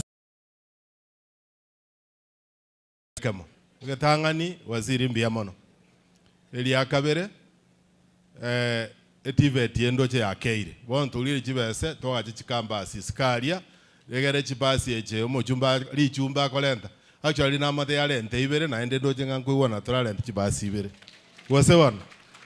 Alafu Chamatem, I want to assure you that even TVETs are struggling. The other day, about 10 students came to my home from National Polytechnic and from here. They were looking for about 7,500 to pay for examination. Mo uwanja tutaiwasiri na abana babuwa baligereri. And then the other issue, I was listening to some news. Wasi ono ntuwa getutu kuruhari daraja mbili paka charachani. Otale kuligi kadi no gali na itibogali sichiba national schools gaki. Wasewan. Gokolera nare watebaiga. We want to thank the President of the Republic of Kenya, Bunabage Tutu, for appointing through our MP, our CS. Our CS, sio vibaya, but we also have a lot of, we have seen appointments here. But there's county. Huyu kijana akina Okondo wako na ndevu kubwa. They are very young people. Add some more appointments so that we are able to move together. So that ekarotoja wote we were 10 straight. Sabagulie mioro. Mo uwanja waziri atokonye. Alafu sisi kama county, we want to work together with the ministry. And I don't know narora some county danga na monyoraga tinamu recognize James Nyauga umusani ito. Thank you so much waziri. You are welcome, and I came to witness the graduation. Sana. Asante sana Mheshimiwa Ombaji. I engage abantu abakira lituko. Na wende konkwanira. Batebi gose sindio. Gose inche naonda kila lituko ninche kwa bae basari. Inche ndega ega ngobeke stima. So inche naonde na bara kila lituko na wangoko bwate simoinali, but you're a good man. You've been very supportive in everything that we've been doing together. Now, let me call the clerk of Kisii County Assembly. Ni mtoto wetu hapa nyumbani, aseme jambo. Alafu, I call Okibo, and then as we crown. Asante sana. Thank you very much, Mheshimiwa Chafet. CS Ogamba, welcome home. I know this is your home.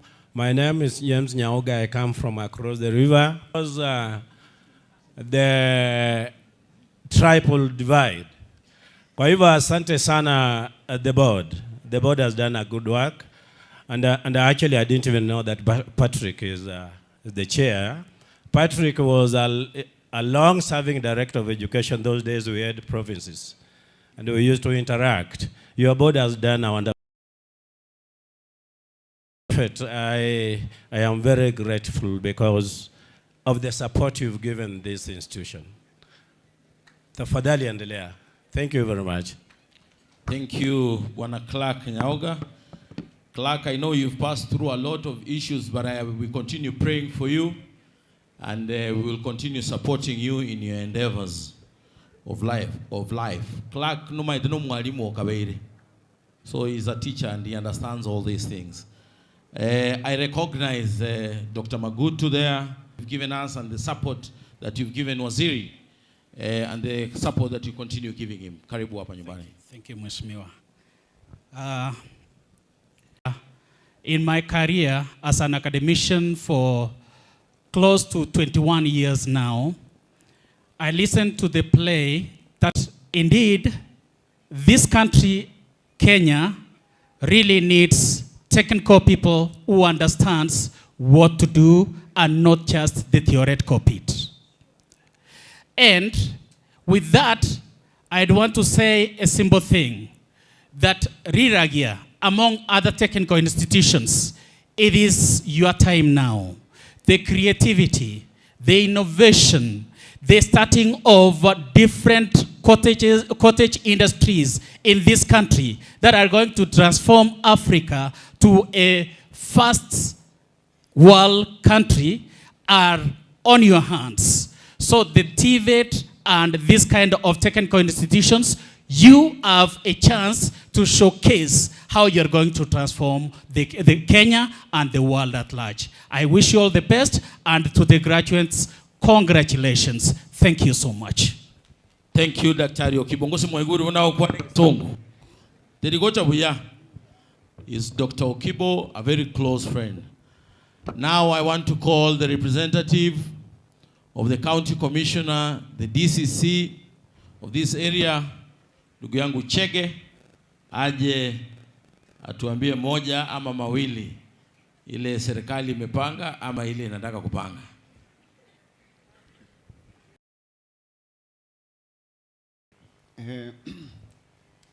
Bwana Cabinet Secretary, Chief Guest in today's function, Mheshimiwa Japhet Nyakundi, na leo unakaa kama Don.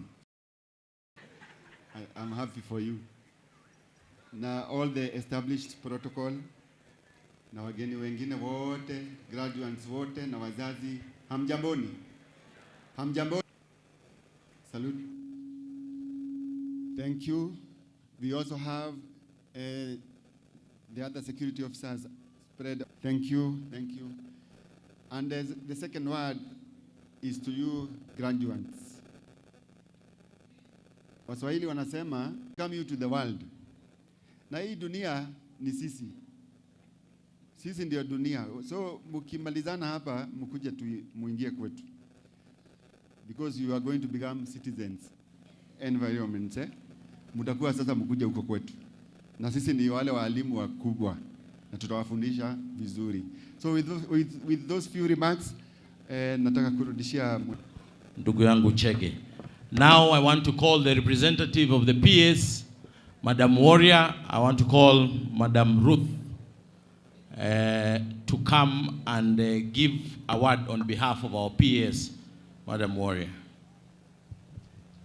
Thank you, our Cabinet Secretary, Honorable Migo, a Member of Parliament.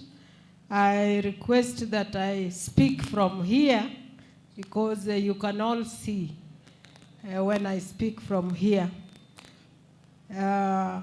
Ladies and gentlemen, my name is Ruth Mounde, a Director in charge of Governance Services in the State Department for TVET.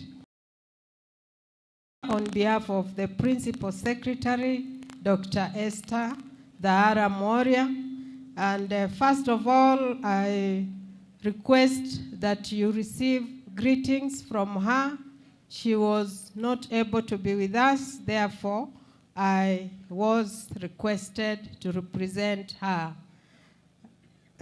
Members of that, even though we are talking about 2,600 trainees who are already in this institution, I would urge you that we go back home and think about each one of us sponsoring a student to this institution so that we are able to arrive at the required number, minimum 5,000 trainees.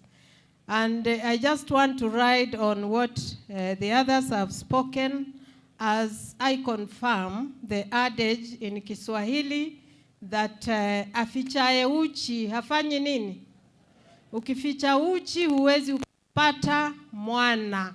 Kwa hivyo ningependa kushukuru Riragia Technical Training Institute kwa kuwa wazi na kutualika hapa kwa mara ya kwanza kabisa.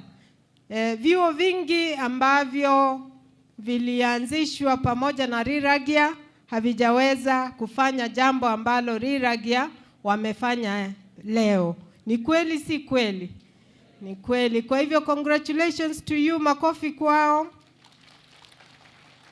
Kwa sababu unapofichua uchi wako, unaalika watu na wanaweza kukuona na kukusaidia.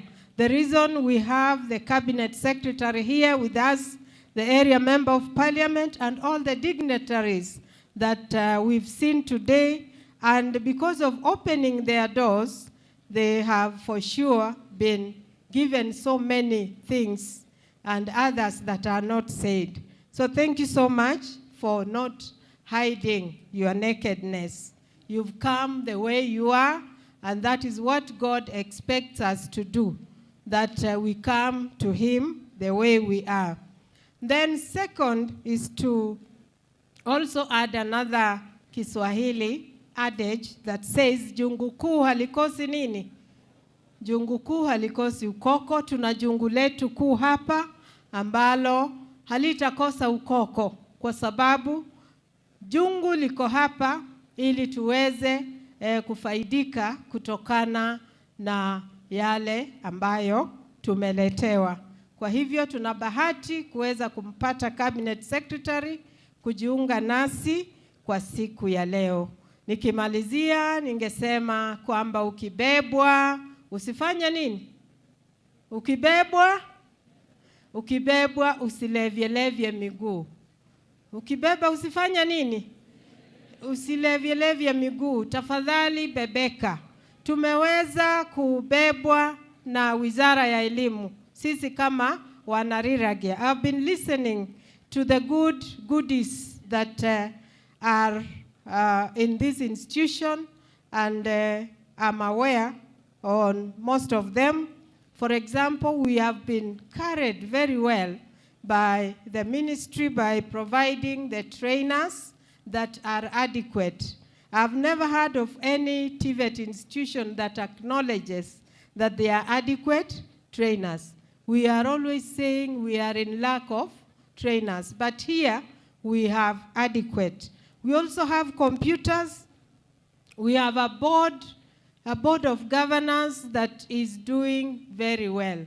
If you want to look at the governance status of an institution, look at what activities are going on.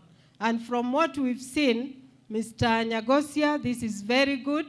May you proceed, and we pray that you do not only take a term, you will be able to do another term so that you are able to carry this institution to greater heights.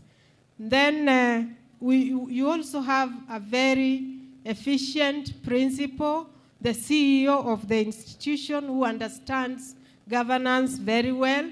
So hapo pia tunasema kwamba umefanya nini? Umebebwa. Kwa hivyo jinsi ambavyo Riragia imebebwa hivi, tunawaomba kwamba mbebeke. Na community yote ya sehemu hii, jinsi ambavyo shule hii imebebwa, tafadhali ukitoka hapa nawe ujiandae kuibeba zaidi. I would like to thank the area MP for supporting this institution, and we are able to see what he's doing and what he has still promised to do. Thank you so much for listening. As you live here, don't let our institution die due to lack of trainees. Kindly, watu wa area hii, mko wapi wazazi? Wazazi mpo? Thank you so much for supporting this institution, but we request that you support it further and further so that the people of this area are able to get enough technicians, enough people who will be able to work on those areas that we find that are very, very critical. Thank you so much, and may God bless you as you end the meeting. Mungu awabariki. Asante sana, Madam, for those kind words. She has said, ukibebwa, ukibebwa, ukibebwa, ukibebwa. Si Migosi ametubeba? Si Migosi ametubeba kwa wizara yake? Kwa hivyo tufanye nini? Na mimi nikiwabeba mfanye nini? Rais akiwabeba mfanye nini? Sasa kwa heshima kuu nataka nimuite Professor Ogechi, Vice Chancellor of the Kisii University, atupe jambo. Na kwao ni hapa nyumbani, kama wale hawajui. Kwao ni hapa, ni ile tu alitoroka kidogo. Our chief guest and cabinet secretary, our member of parliament, all invited guests, and riding on the established protocol. Wairire mbiyamole bwana singa wana magaso. Wairire mbiyamole. I've enjoyed every moment of my stay here since morning. Since we got in through the gate, and by the time we came here, and since they started giving speeches and very many activities, I've enjoyed myself. I saw a students' president speaking here, but I didn't see the comrades. Are you comrades there? Comrades, are you there? Comrades Ria? Comrades Ria? Okay. I also enjoyed a script that I saw here, where some nice students, they are not students, they are called trainees. That's how you call them here.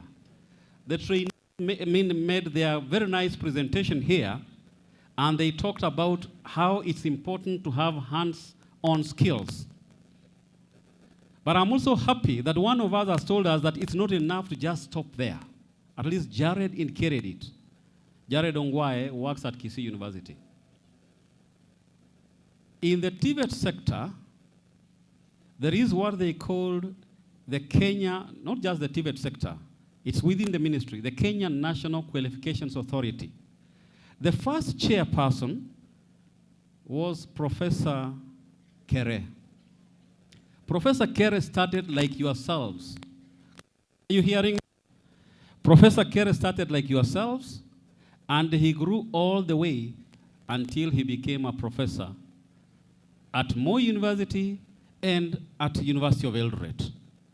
It's good to start off with the arts and training, but it's also possible to move all the way.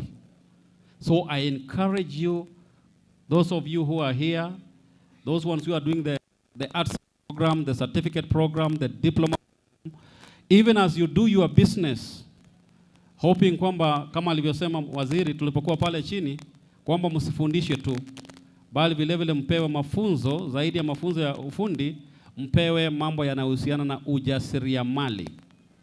Ujasiriamali ni entrepreneurship. Ukifanya mambo hayo, please also move up. And you know, I'm happy because as mheshimiwa amesema, seitogere gasakoro kwa liamiyo gesurura.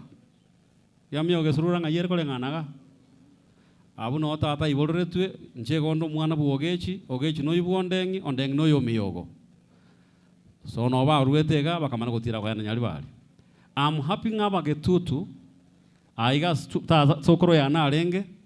They were the first people to go to school.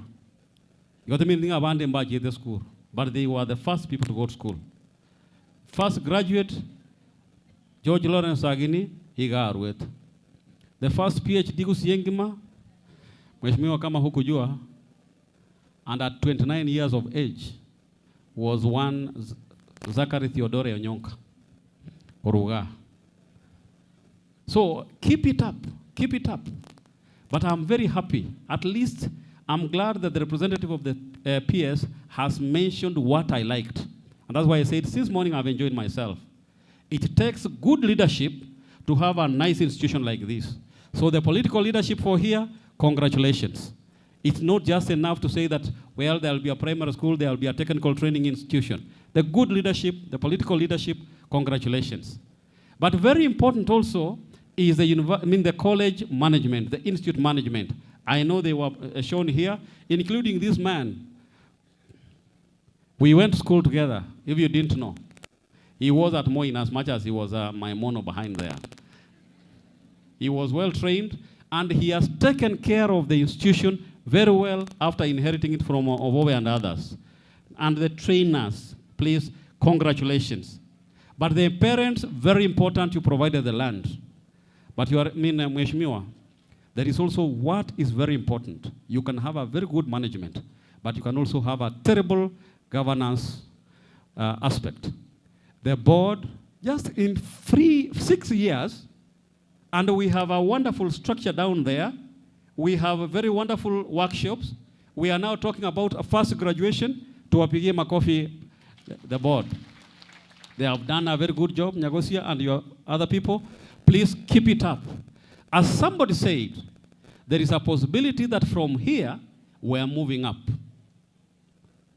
At one point, the University of Nairobi was a technical institute. But I also want to tell you that the Technical University of Kenya, which is which one?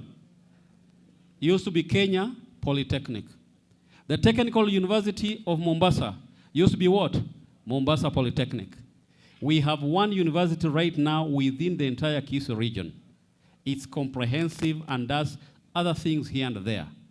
My prayer is one of these fine days, Waziri and the Member of Parliament here and the people here will grow this institution. You will get the more land. We shall, with the assistance of the Waziri, work together, and who knows, big things will come. Hongera, and may God bless you. Thank you. Thank you, Prof, for those kind words. Prof, we also want to thank you because you will also been very supportive of our students in the entire of Kisii and outside of Kisii. And you've just spoken about governance and leadership. And you are doing a commendable job where you are. I also want to thank this council for a commendable job and leading this institution to what it is right now. It's not easy. So tunawashukuru kwa hiyo kazi nzuri na muendelee vivyo hivyo. Sasa abantu wami ndo mbiyamole naende. God is good and all the time. Mutaite kuigwa mawaziri oito, omwana oito, omweshimiwa Julius Migosi Ogamba. Mutaite kumuigwa, mogogete, mwanjete kerogekyo, mutaite kerogeke getigarebo gitutwa, mutaite kerogeke getigarebo tukitutwa. Umuwaziri oyo itaga aje skuru cheito atokonya ali kabana baito bas onde bwensi utagete keroge kigetigare gaiga agendre gotokonya agendre gocha na gocha lyoka mumaite gento mubwende gokora gochimutwa murende kirogo murende gwa mumutugeke nali mambi na mambi ende gochimutwa nerara abo muntu arobo waziri agende kirogo kende ekenene iyo erebuya gosere bobe. Sasa kwa heshima kuu na waomba nyote tusimame tumkaribishe waziri wetu wa education, Waziri Julius Migos Ogamba.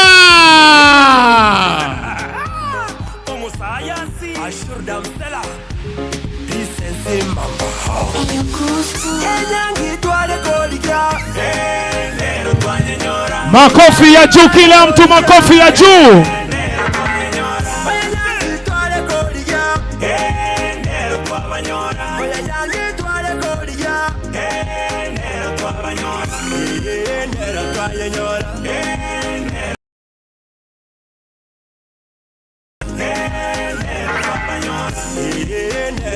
Motako iririata. Thank you. Asante. Please be seated. Our area MP, Honorable Japheth Nyakundi, the representative of the Kisii County Commissioner, the DCC Marani, the VC, the University of Kisii. I've given him today there. Instead of it being the University of Kisii. The Riragia TVC board chair and board member, principal of this institution, the Kati TVET principals present, and I want for the good work that you are doing in your institutions and the support that you are giving us as a ministry in implementing the policies that we are rolling out without question and with a lot of efficiency. Congratulations, the TVET Kati principals. The Kesha team that is here, led by the able chair, the Chief Principal Nyabururu, for the whole of Kisii County, the CAPTCHA team that is here, the NAT representatives that are here, development partners that we work with as a ministry and as a TVET sector, the directors of the various boards who have come to give us support, industry partners, parents, guardians, graduates, ladies and gentlemen, good afternoon. Good afternoon again. Bwana asifiwe. Bwana asifiwe tena. Najua tumekaakaa, lakini tutajaribu kumaliza kwa sababu this is our first graduation in this institution. And I think it's a milestone. So hata kama tumechelewa kidogo, mtusamee. Ladies and gentlemen, before my speech, the official one, normally you have to do the official speech so that you can, in government, so that you can get your per diem. I'm very happy to be here because this is home. Our home is, I think, about a kilometer from here. And I'm very happy. Ekiagera se tere gaiga ke gogi no erero goroga otual ko bol natira natira ga gotira to achikon chwando ga. My first primary school in Kenyoro, which is across here. Ngasoma Kenyoro koro standard 1 up to standard 4. Ngamaya koro standard 5 ngaenda za koro Homa Bay. Nali nere basi Ororo, Oyugis, Kindu Bay, Homa Bay. Imagine, ekana cheto rochuma piri, aliye serikali imewate wendera. Itili miujiza. It means, Nyasaye moyale, Nyasaye nkiale. And it is a serious statement. So when I came here, I'm not just here as a minister of education. I'm here, I think, what we could call these graduates. Now I'm supposed to be that God can do wonders in your life. And that as you graduate and you start working, God has a plan and a destiny for you, and everything is possible.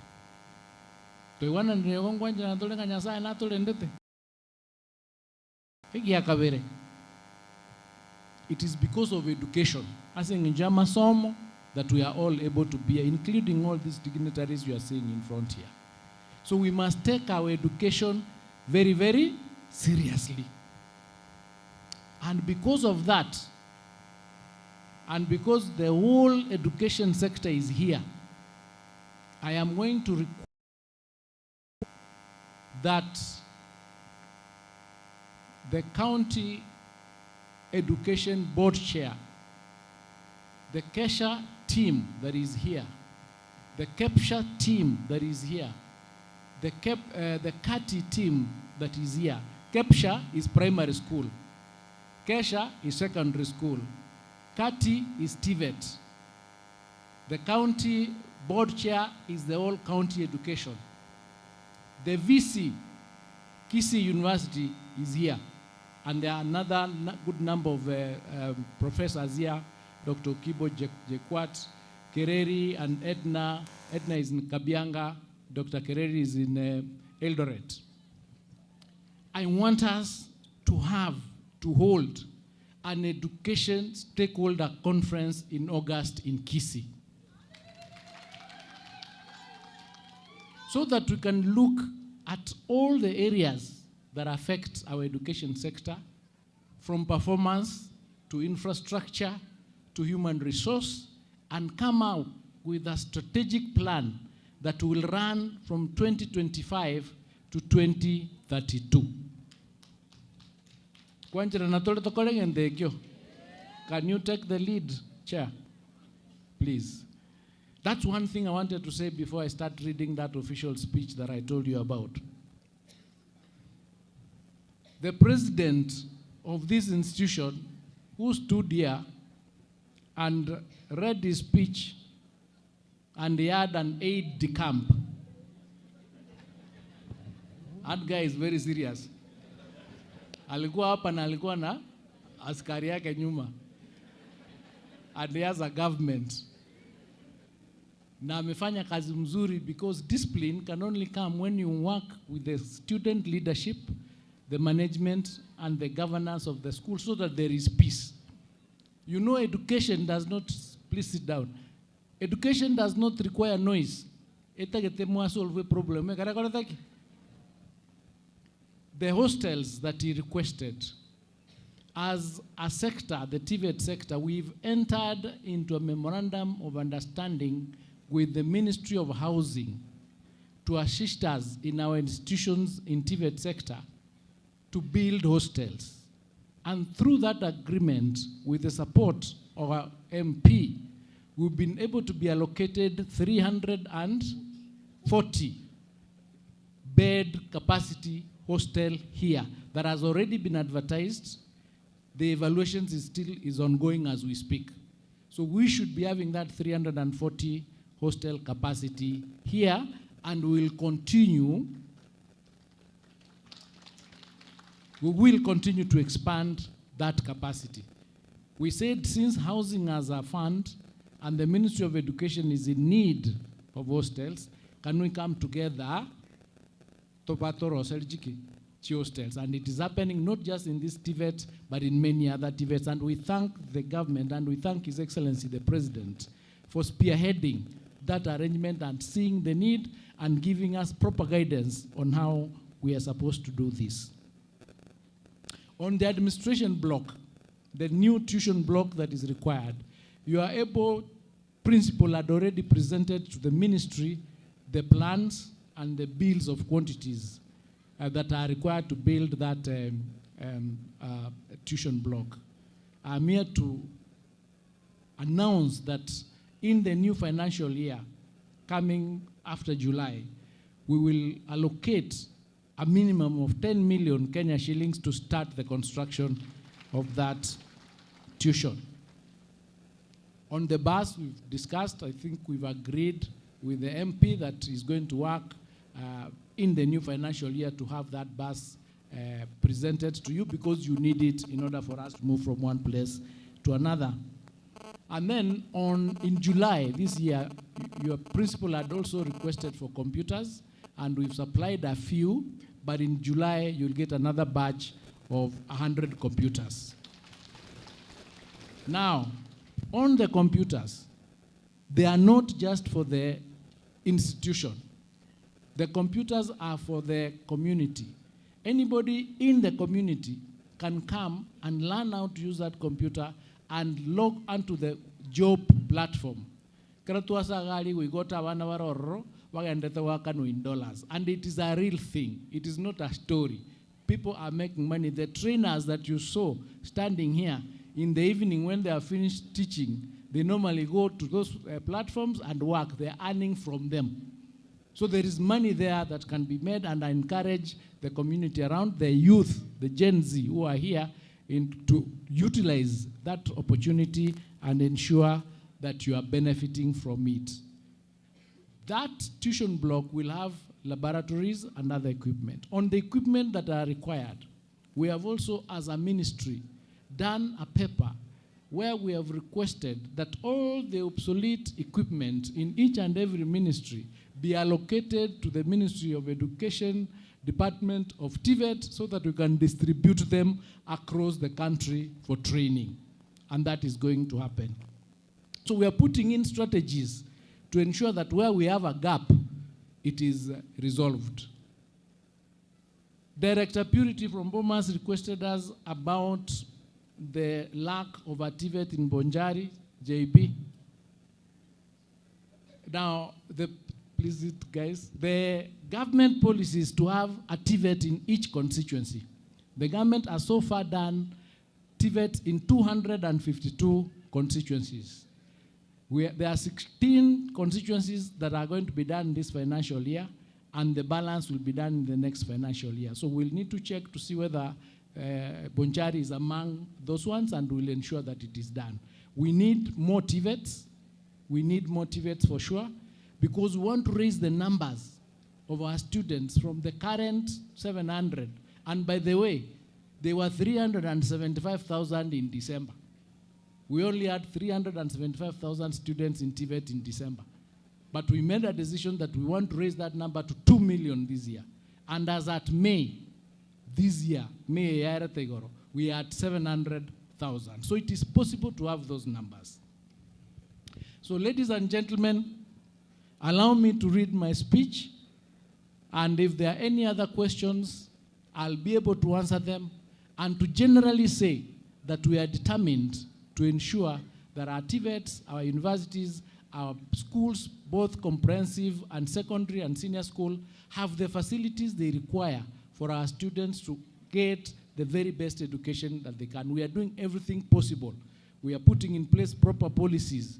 We are utilizing the resources that we are receiving for the purpose for which they were made, so that these guys can be able to benefit and they can have their dreams come true. So we are doing everything as a government. It is not, it is a listening government. We come here, we listen, like we've listened about Bonchari, we've listened about the hostels, and we do something about it so that we resolve that challenge. Let me take this early opportunity, ladies and gentlemen, to congratulate and Vocational College for holding its first graduation ceremony, where 201 graduates are going to be feted just now. Secondly, let me take this opportunity to congratulate Riragia Technical and Vocational College graduates for attaining this milestone. Congratulations. I am confident that hard work and discipline has played a great role for you to achieve this great milestone. Riragia Technical and Vocational College has experienced tremendous growth since its inception in 2019, which is commendable under the stewardship of their various principals with the current chief principal, the board, and the institution's management. Having started in 2019, Riragia Technical and Vocational College's population has risen to 2,600 plus students, and I am confident that this enrollment will rise to attain the minimum of 6,000 or 5,000 students that are required. This can be achieved, ladies and gentlemen, by the institution's management, leveraging on the collaboration that the Ministry of Education is having with the national government administration officers to help in marketing TVET programs across the country in order to improve TVET enrollment up to 2 million by December 2025. This college is holding its first graduation ceremony when there is a clarion call to embrace TVET in Kenya. We must all embrace TVET if Kenya is to leap into an industrial nation. It will not be one on strength of minerals and wealth of the country alone, but it will be through the power of its people, and that power is activated through skills build, revived empowerment in our TVET institutions by churning out absolutely skilled manpower to participate in the industrialization of Kenya. TVET is the engine behind the realization of Kenya's two boldest visions, Vision 2030 and the bottom-up economic transformation agenda. TVET is not a fallback, it's a force. It's a bridge between knowledge and productivity to unlock the youth potential in Kenya to industrialize our economy. I must therefore reiterate the government's unwavering commitment to the growth and development of the technical vocational education and training, because the government is capitalizing on the TVET to fulfill its flagship projects. I cannot overstate the importance of this sector in building a workforce that is not only skilled, but also adaptable, innovative, and prepared to meet the demands of both the current and the future industries.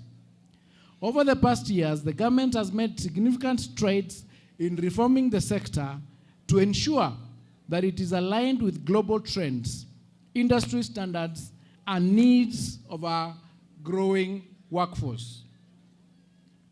Ladies and gentlemen, in September 2023, the government rolled out the implementation of the competency-based education and training curriculum to enhance the quality of training and produce an internationally competitive workforce to compete both at the local and international employment opportunities. The CBET implementation seeks to move us away from traditional theory-based learning towards a more practical, skill-based approach that better prepares graduates for the job market. That's exactly what the skit was showcasing here this morning. This year, the government has gone further and modularized the competency-based education and training curricula into short, examinable competency units, leading to micro, part, and full qualification implementable within 3 to 6 months. Up to now, 188 programs have already been modularized, and the implementation of the said programs started last month, May 2025. This initiative introduces flexible training programs designed to reduce the cost and duration of training, thereby enhancing efficiency and sustainability. The micro-credentials will offer a powerful tool for flexible, demand-driven training. The initiative will ensure that TVET graduates are not just job seekers, but job-ready professionals equipped with industry-relevant competencies, as well as job creators with competitive and market-specific skills. The Cabinet, ladies and gentlemen, recently approved the dual training policy, which marked a significant milestone in Kenya's TVET sector. The dual training policy seeks to solve the historical skills mismatch in our colleges. Over a long period of time, the industry has complained that institutions of higher learning often produce graduates who are not ready. But the dual training is going to be a game changer. The government has continued to ensure that each constituency has a TVET institution in the country by constructing TVET institutions across the country. This initiative is aimed at giving all the youth in the country the opportunity to acquire technical training through these institutions. Further, to ensure that all Kenyans are brought into the ecosystem of skills qualification, the government has stepped up efforts in implementing the recognition of prior learning policy. To enhance and advance the massive implementation of the RPL learning in Kenya, the government has rolled out the recognition of prior learning training to build in the practitioners so that they can gain skills and receive certification through RPL. The target is to increase the number of Juakali artisans and those operating in MES that have been assessed and certified through RPL from the current 5,170 by December 2025. Through the support of the Africa Development Bank, 1,850 Juakali artisans are set to be supported to get RPL certification. To advance the TVET agenda, the government has continued to equip TVET institutions with the state-of-the-art equipment. The government is also set to equip an additional 70 TVET institutions with the state-of-the-art equipment through the partnership with AVIC International China. Ladies and gentlemen, let me congratulate Riragia Technical and Vocational Colleges Board, management, and staff for organizing this inaugural graduation ceremony. As you celebrate your first graduation ceremony, may you put your best foot forward to ensure that you absolutely train youth, even as you continue implementing the modularized CBET curricula in this institution. To the graduates, the future belongs to problem solvers, risk takers, creators, and doers.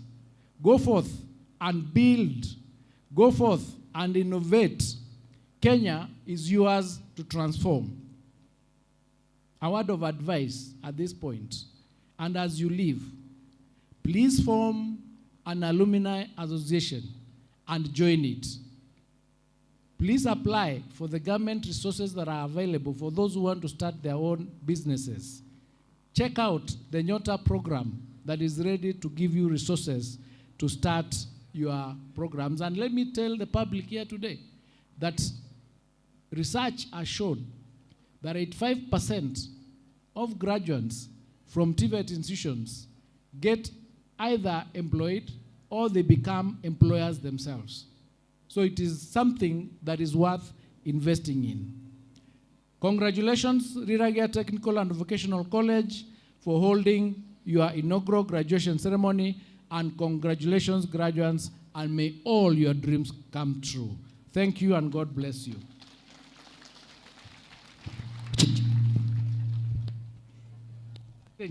Asanteni sana.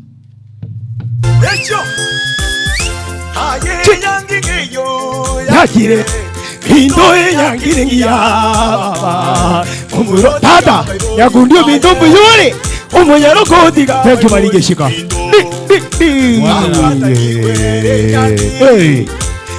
babiri babeyo yo mobaba yiwe yangi tentwanya gutwara graduation ima nere ntangani wono nalibata ede kubekerwe gutwa igo torrobe oyato konye in the process, and then we finish. Our chief guest, at this point in time, it is my pleasure and a duty to invite the Deputy Principal Academics to take us to the next level, which is a climax of conferment of certificates in artisan, craft, and diplomas. Bwana Dennis Ongoto, you are most welcome.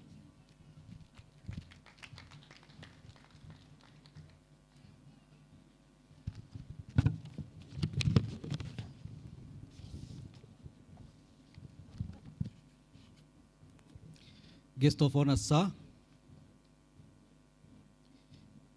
By virtue of the authority vested,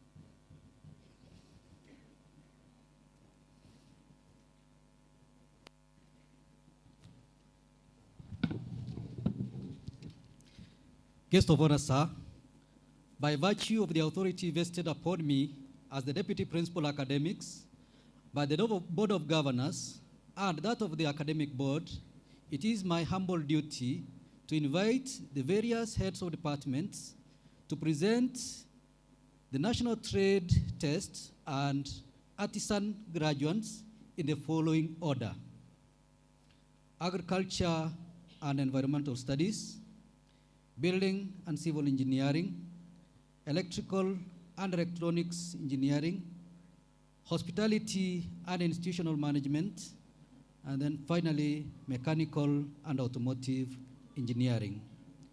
Graduates, once your name is mentioned, you stand up and remain standing until the certificate is conferred.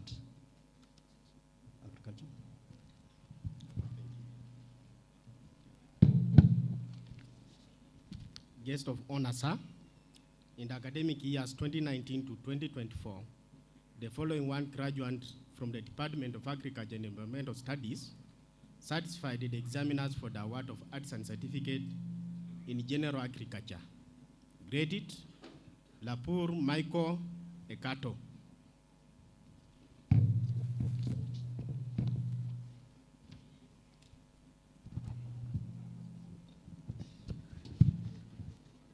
Guest of honor, sir, in the academic years 2019-2024, the following 75 graduates from the Department of Building and Civil Engineering certified the examiners for the award of National Trade Test and Artisan Certificates. Masonry Grade 3, Pass, Bogongo, Ndabu. Artisan Masonry, Credit, Kevin M. Obiri. Nyabuti O. Brian, Pass, Gaga, Haron, Israel, Joseph, Rinet, Minaro, Mochoni, Moseti, Mugeni, Obongo, Omariba, Onjuru. Stanil Thomas Titus, Artisan in Plumbing. But Jacob O. Agwata, Momanyi M. Crisantas, Odol E. Otieno, Ondeki O. Edwin, Wanyon K. Crispas. Pass, Akunga, Andrea, Arisa, Bogongo, Calvin, Clinton, Cornelius, Enoch, Frederick, Hespo, Keva Mukaya, Keva Momanyi, Kerauma, Kerubo, Kevin, Kiben, Rukas, Matthew, Mayaka, Mecha, Mesa, Uto, Nyakundi, Nyangau, Nyariki, Oangi, Ogamba, Ogeto, Okari, Omambia, Omburi, Omoyo Fred, Omoyo Haron, Ondiva, Owiyo, Ratemo, Rioba, Samuel, Finnick, and Wycliffe.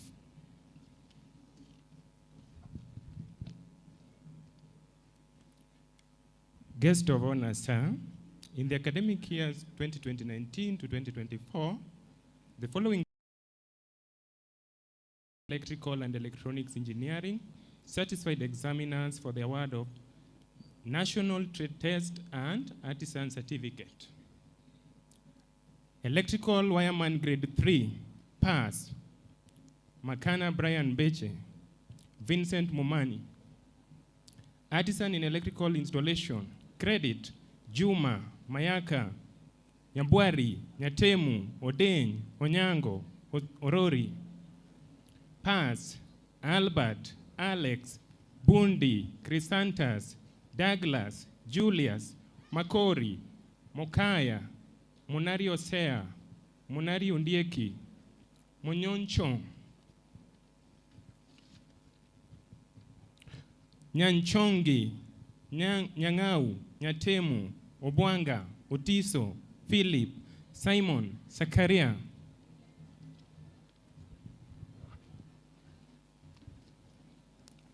Guest of honor, sir, in the academic years 2019-2024, the following 16 graduates from the Department of Hospitality and Institutional Management satisfied the examiners for the award of National Trade Test and Artisan Certificate. Pass, Dressmaking Grade 3, Caroline Eunice Faith Trufena. Artisan in Garment Making, Credit, Ajuoga Victoria, Nyakundi, Guto, Josephine Maureen, Mongare, Mosero, Nyasetia, Orina, Otieno, Vena. Certificates in hairdressing and beauty therapy. Akama Bosire, Monica, Nyaboke, Nyahiri, Obonyo, Nyaucho, Ogero, Vena, Vivian, Winnie, Sarah, Claire, Ouma, Mwaniki.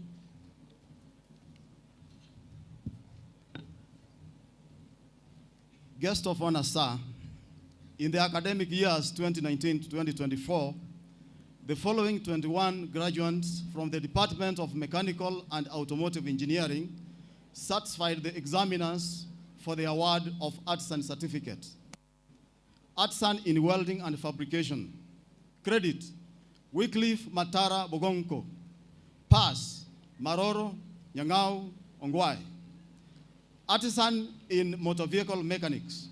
Credit, Otieno Joseph Okoth, Otoyo Paul Ongeri, Tobias Dadius Mogaka. Pass, Basita Onsure, Ondiek, Omanga, Misiani, Kibeni, Mbuya, Mongare, Nyagami, Okari, Omondi, Moreka, Monari, and Getonto.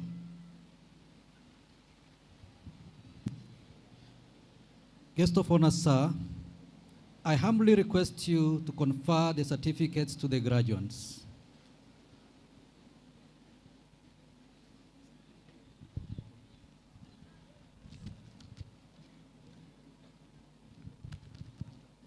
By the powers conferred upon me by the Technical and Vocational Education Act number 29 of 2013 of the laws of Kenya, I award you the National Trade Test and Artisan Certificate for which you have been trained, examined, and qualified. Congratulations.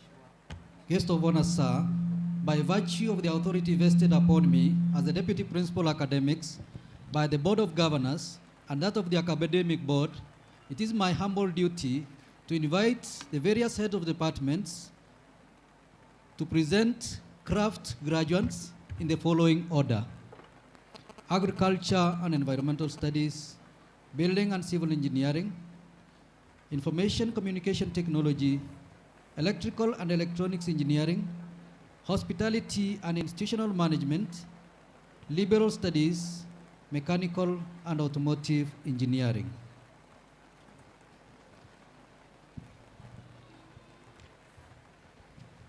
Guest of honor, sir, in the academic years 2019 to 2024, the following graduates, 5 graduates from the Department of Agriculture and Environmental Studies, satisfied the examiners for the award of Graft Certificate in General Agriculture. Distinction, Ouko Faith Akoth. Credit, Odwar, Chweya, Omwega, Onge.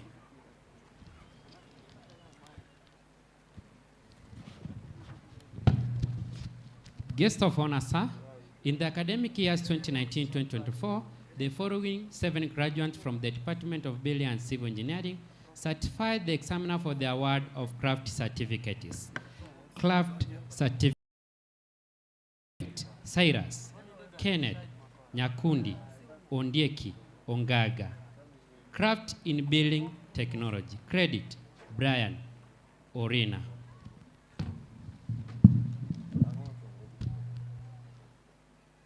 Guest of honor, sir, in the academic years 2019 to 2024, the following 5 graduates from the Department of Information Communication Technology satisfy the examiners for the award of Craft Certificate.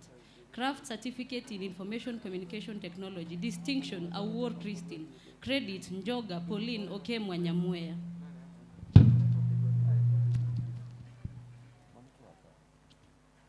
Guest of honor, sir, in the academic years 2019 to 2024, the following 6 graduates from the Department of Electrical and Electronics Engineering satisfied the examiners for the award of Craft Certificate.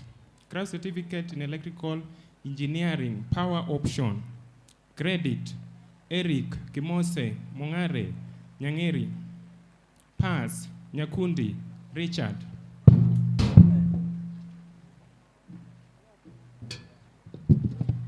Guest of honor, sir, in the academic years 2019-2024, the following 26 graduates from the Department of Hospitality and Institutional Management satisfied the examiners for the award of Craft Certificate. Certificate in Hairdressing and Beauty Therapy. Credit: Akama, Bosire, Monica, Nyaboke, Nyahiri, Obonyo, Nyaucho, Ogero, Vena, Vivian, Winnie, Sarah, Claire, Ouma, Mwaniki. Craft in Fashion and Design. Omwenga, Nyaboke, Doreen. Credit: Achieng, Akinyi, Asuma, Gisiora, Irene, Naomi, Nyabate, Obiero, Odhiambo, Vera.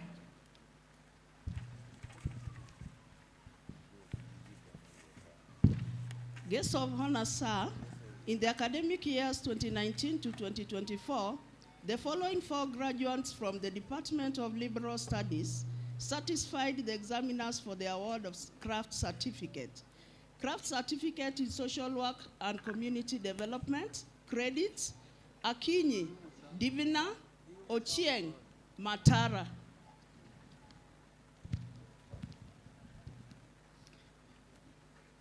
Guest of honor, I humbly request you to confer the certificates to the graduates.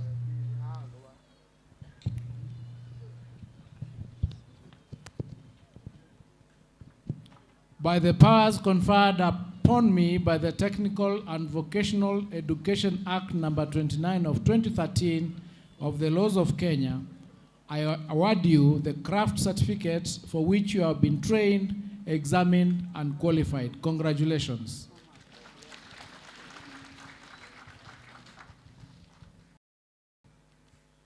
Guest of honor, sir, by virtue of the authority vested upon me as the Deputy Principal Academics by the Board of Governors and that of the Academic Board, Building and Civil Engineering, Information Communication Technology. Guest of honor, sir, in Building and Civil Engineering, certified the examiner for the award of diplomas. Diploma in Building Technology, pass, Nyabuti, Obiero, Ochieng, Otieno.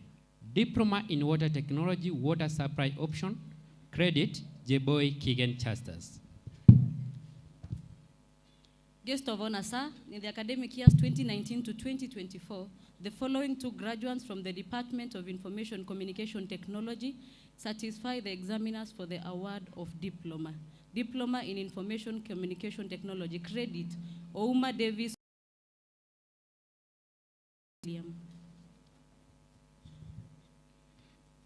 Guest of honor, sir, I humbly request you to confer certificates to the graduates.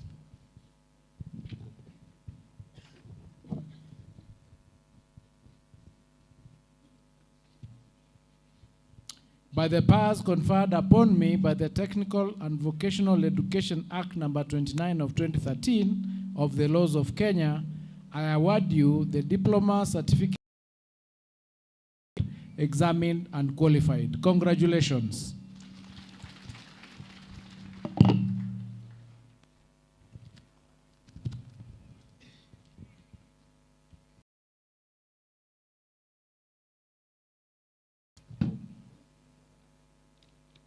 Guest of honor, sir, at this point in time, we want to recognize excellent performance of duty by our members of staff and the student community.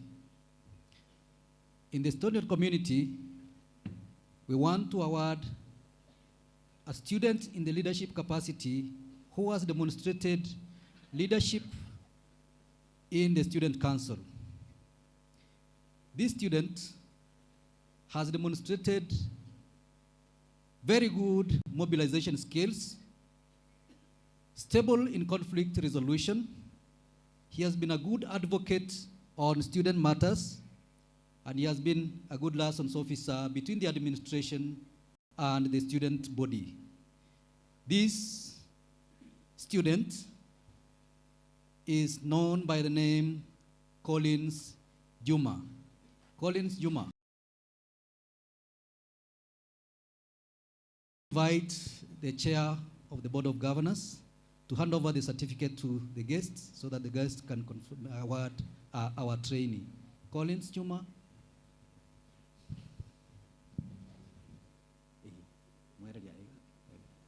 Collins.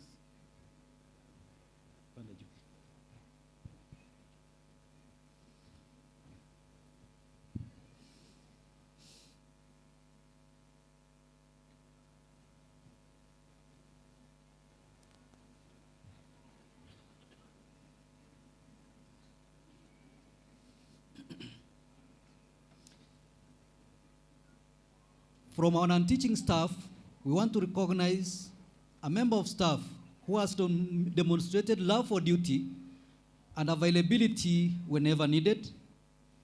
He has demonstrated obedience and perfection in his duties. This is none other than Godwin Ogembo. Godwin Ogembo, please.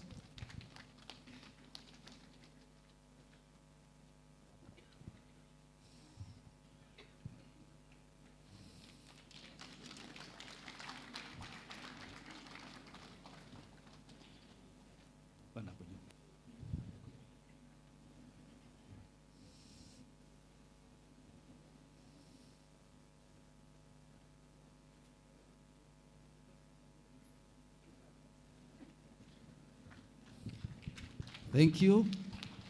Finally, we want to award a member of the teaching staff who has equally demonstrated commitment to duty.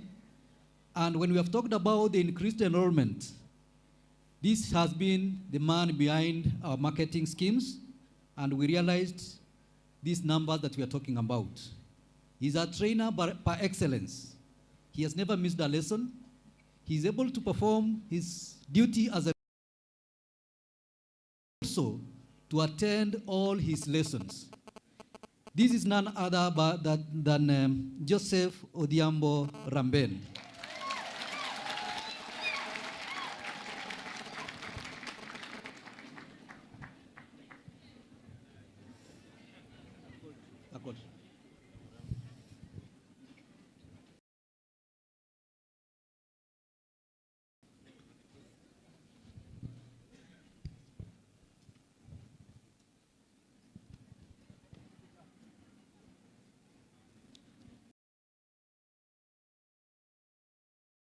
At this point in time, I wish to invite the Chief Principal, Dr.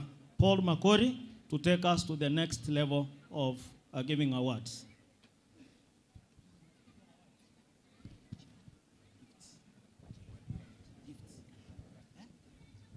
So I think the CS, you can say something. We had forgotten something. I know the president had asked for some bread and sodas or something like that for today. Oh, and tomorrow. So what I'll do, I'll give for today, and Mheshimiwa will give for tomorrow. Is that okay? So I'll give 150,000 for today. And congratulations, well done, young man.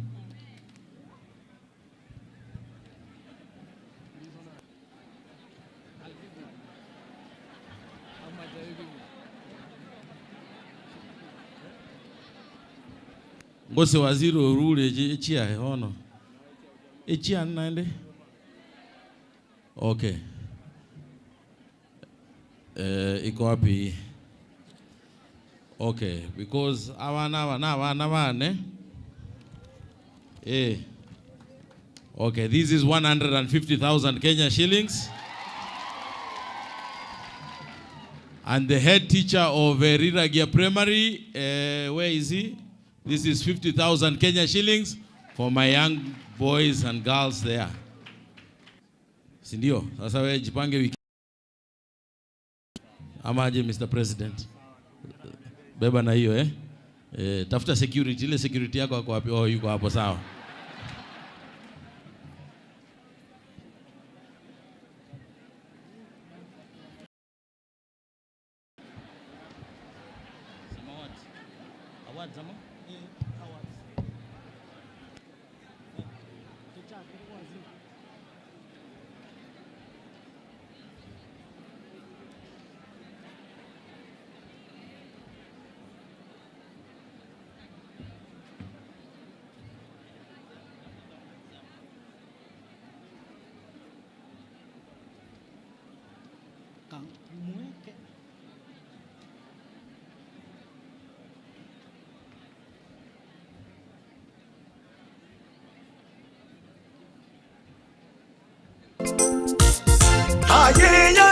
Mabibi na mabwana, mtaniruhusu nimwalike mgeni wa heshima aje huku chini kupokea zawadi yake. Mpigie makofi anapokuja tafadhali.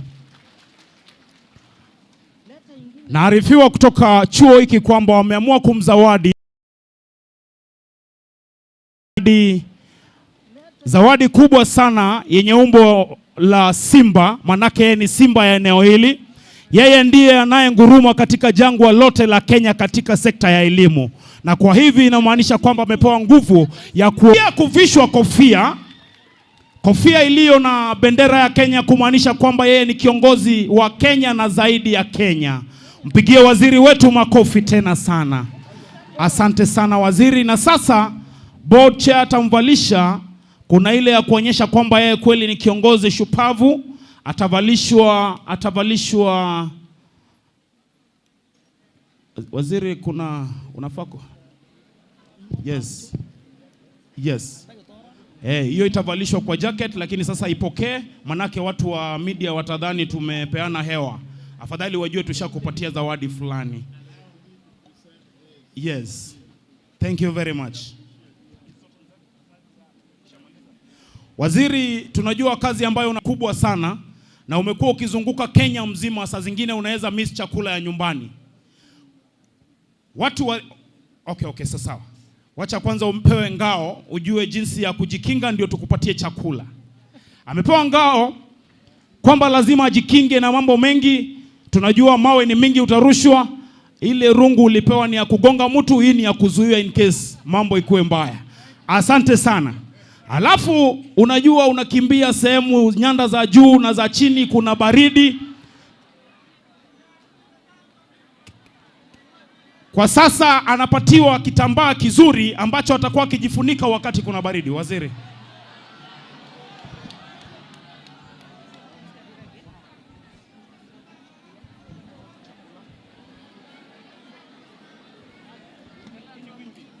Finally waziri, tuko na mbuzi. Osewe sambe birenge buyaiga onyo musori otware chinguru choko minyoka Kenya yenge. Matumpigie makofi. Thank you very much.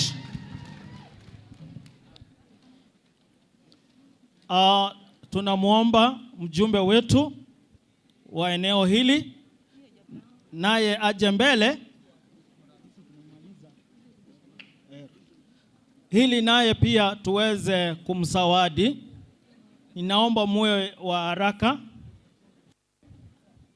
Mjumbe wetu, mjumbe anatupenda, kwa hivyo lazima tumuonyeshe ya kwamba pia tunampenda. Omujumbe igotwamwa egento gikoro kwenchogu agekogerere nenchogu nande obogetutu nenda yenchogu. Bas. Thank you very much. Mheshimiwa igoko tacha sogo tacha mundu ndeta go etoro na ye bieka. A member of the board please, Mr. Mokaya please.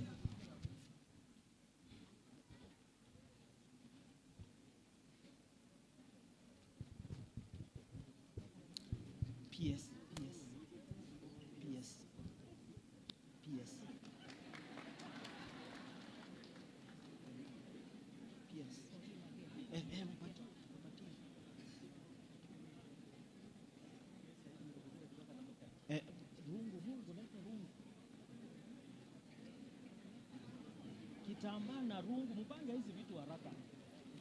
Leta rungu kwa huyu.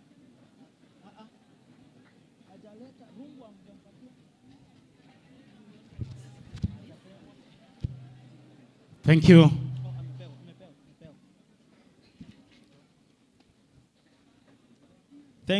Thank you. Rungu umempatia. Hiyo ndio anatumia to traverse kitutu cha Genot. Thank you. Kofia kuonyesha ya kwamba Jafet tunataka ukae kwa hiyo kiti. Mambo bado mheshimiwa. Mambo bado. Asante na kitambaa. Next tuna muomba the representative from the PS office, Madam Ruth, to come forward.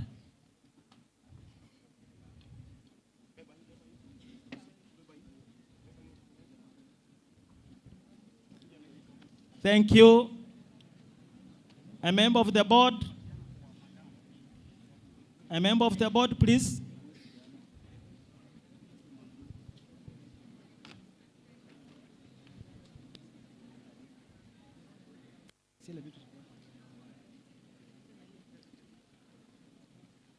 Nini? Okay.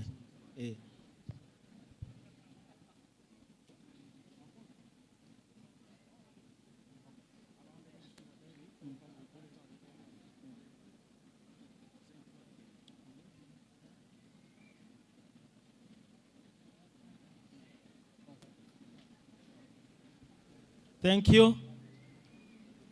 Wanamufalisha.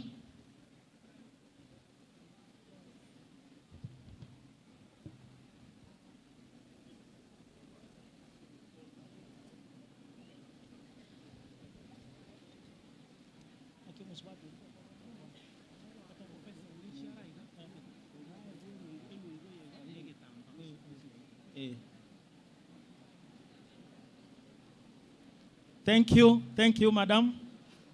Hiyo ukienda PS atajua ulikuwa Kisii, ndio tukampatia nyati na kitambaa.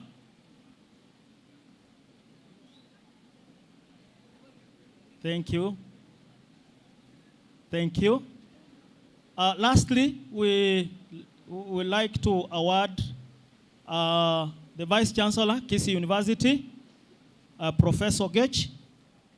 Pale Kisii anahitaji leadership, kwa hivyo kuna rungu hapa, so that with these initiatives this college can finally become a university. Madam Rusi Waito, please come forward.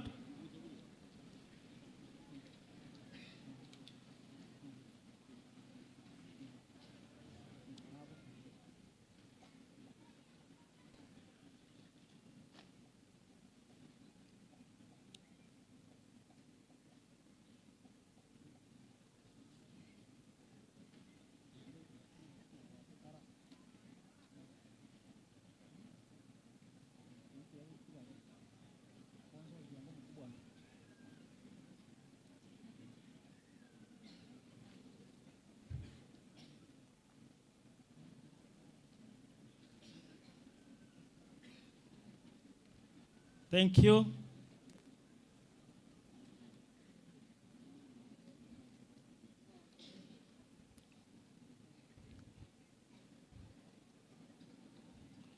Thank you.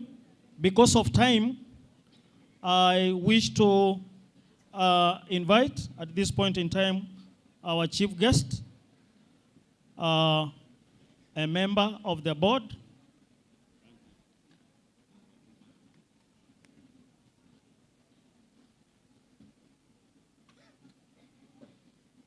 I wish to invite the deputy principal in charge of academics to take us to the next step. That is cake cutting.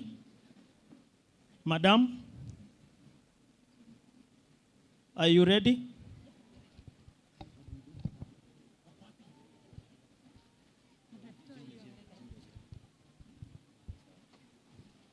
Habari zenu. Imefika ule wakati wa kukata keki, lakini kabla hatujakata keki situfanza tufanye ombi. Asha. Tuamini ninapoomba. Baba, nakuja mbele zako nikisema ni asante. Baba, angalia wakati huu ambao tunaenda kukata keki, Jehova. Baba, tuongoze tunapoikata. Ni mchache naomba. Thank you. Wakati huu ni ule wa kukata keki, lakini kabla hatujaanza kukata keki ningependa mheshimiwa mmoja Honorable Ogamba aweze kuteremka ili aweze kuja hapa akate pamoja na wageni wenzake. The chief guest, Honorable Ogamba. I will invite our chief guest and the area MP to come and cut our inaugural school cake. principal, This is a Professor. cake to mark our first ever graduation Asante ceremony. Principal, Kisii National Please, Poly, you join lead very them. fast, madam. Msonge nyuma kidogo, msonge nyuma kidogo. Mrs. Riragia, you should be around. Before we cut the cake, this is Riragia. TVET, college. And before we cut the cake, we need to do some constructions, right? So let me get the usher to help me reconstruct this cake so that our chief guest can be able to cut it. Tunataka kutengeneza ile gorofa. Tafadhali. Wale ushers, tafadhali njoo hapa unisaidie haraka haraka ili niweze kukata. Nishikie hii.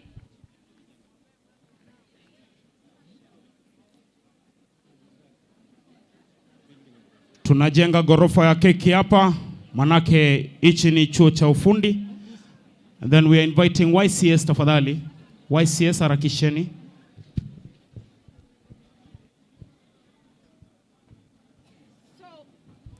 We have reconstructed our cake as a gorofa. Can our CS please come forward and read for us what is the message? Wachana na kisu kwanza, kuja utusomee message kwanza ambayo iliandikwa hapa. Nataka kukala. Soma kwanza. Hii maneno ya CBC.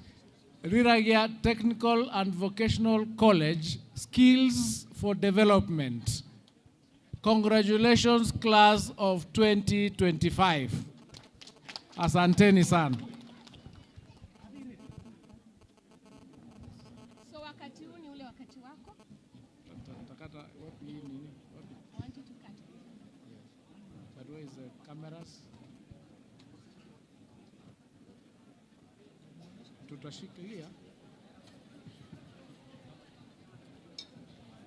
Sasa wa honorable CS anaenda kukata hiyo keki.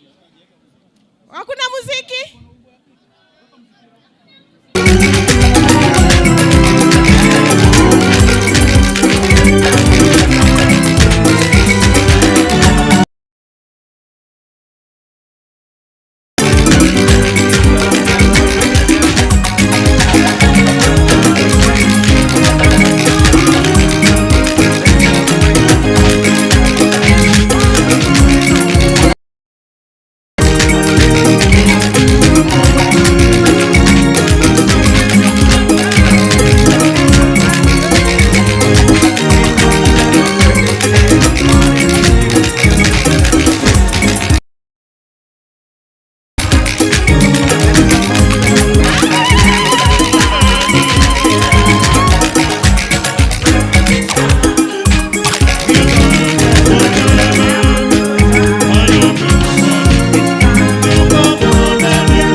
Asante sana, thank you very much. Wapigie YCS makofi, thank you very much. Na sababu ya muda ningeomba sasa tuelekee tamati. Our chief guest at this point in time, I wish to invite Madam Lucy Waito to move a vote of thanks. Madam.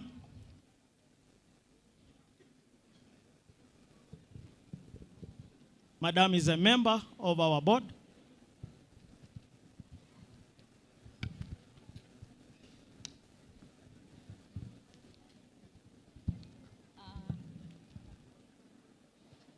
Honorable CS Julius Ogamba, our area member of parliament, dedicated members of County Assembly in this area, distinguished guests, fellow board members, parents, guardians, trainers, graduates, ladies and gentlemen, good evening.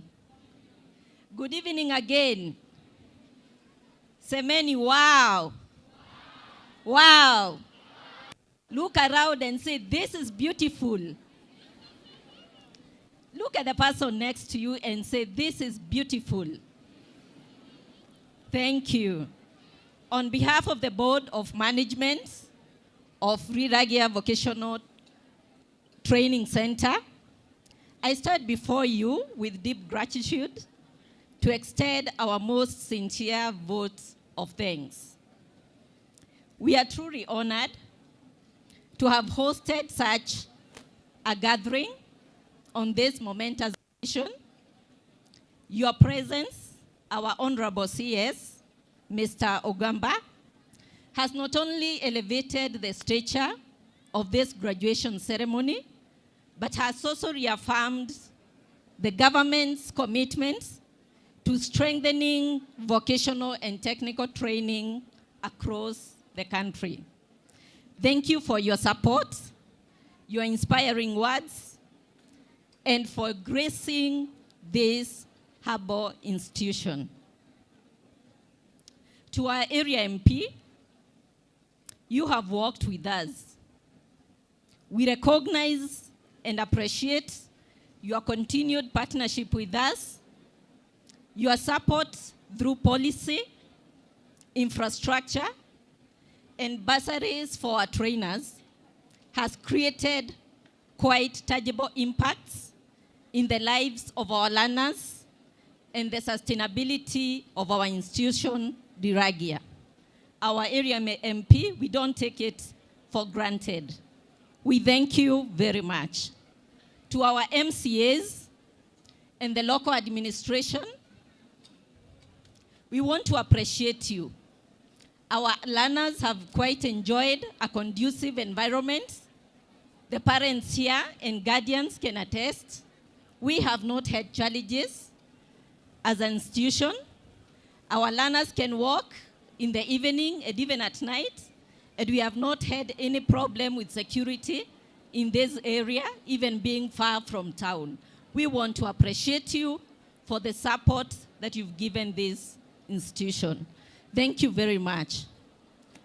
To all the guests, the principals Kati, the principals Kesha, we want to thank you for gracing this occasion, supporting our principal, and even supporting this institution.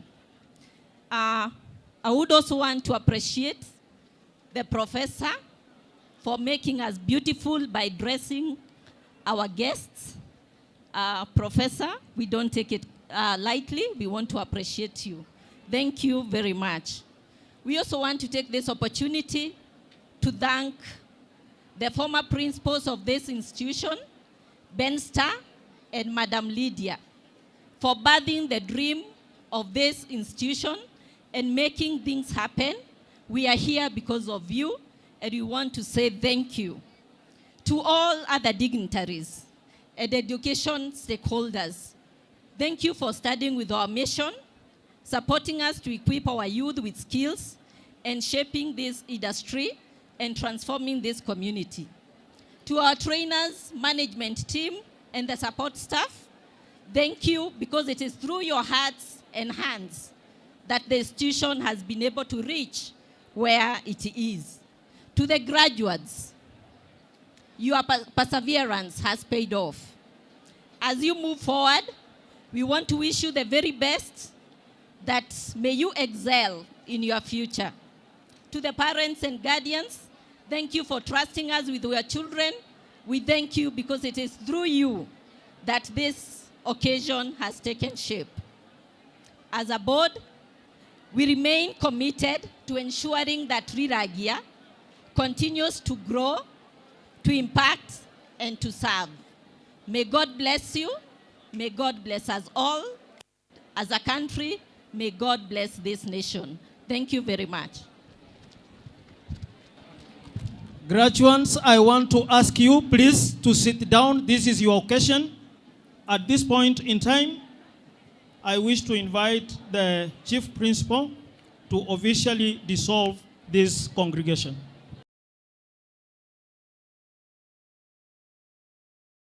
The powers conferred upon me by the TVET Act 2013, I now declare this first graduation congregation.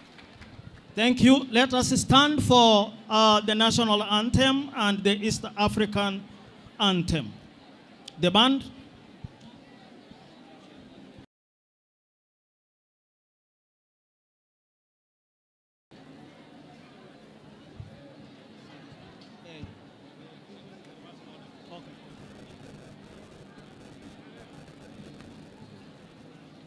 Tafadhali tunaomba let us tumuheshimu Mwenyezi Mungu. Tunaomba wale ambao mnaongea. Pastor, naomba tufunge macho tunapoomba. Baba Mungu, ni asante kwa sababu umekuwa mwaminifu. Tumeona mkono wako tangia siku hii ilipoanza kupangwa mpaka leo hii, tumeona ukifanikisha. Sasa wageni wetu wa heshima pamoja na wote ambao wamehudhuria, wanapotoka tunawaombea baraka zako na ulinzi wako ukawatoshe mpaka wakati mwingine tutakuwa na siku kuu kama hii. Bwana, tunaomba ukatujalie kwa jina la Baba, la Mwana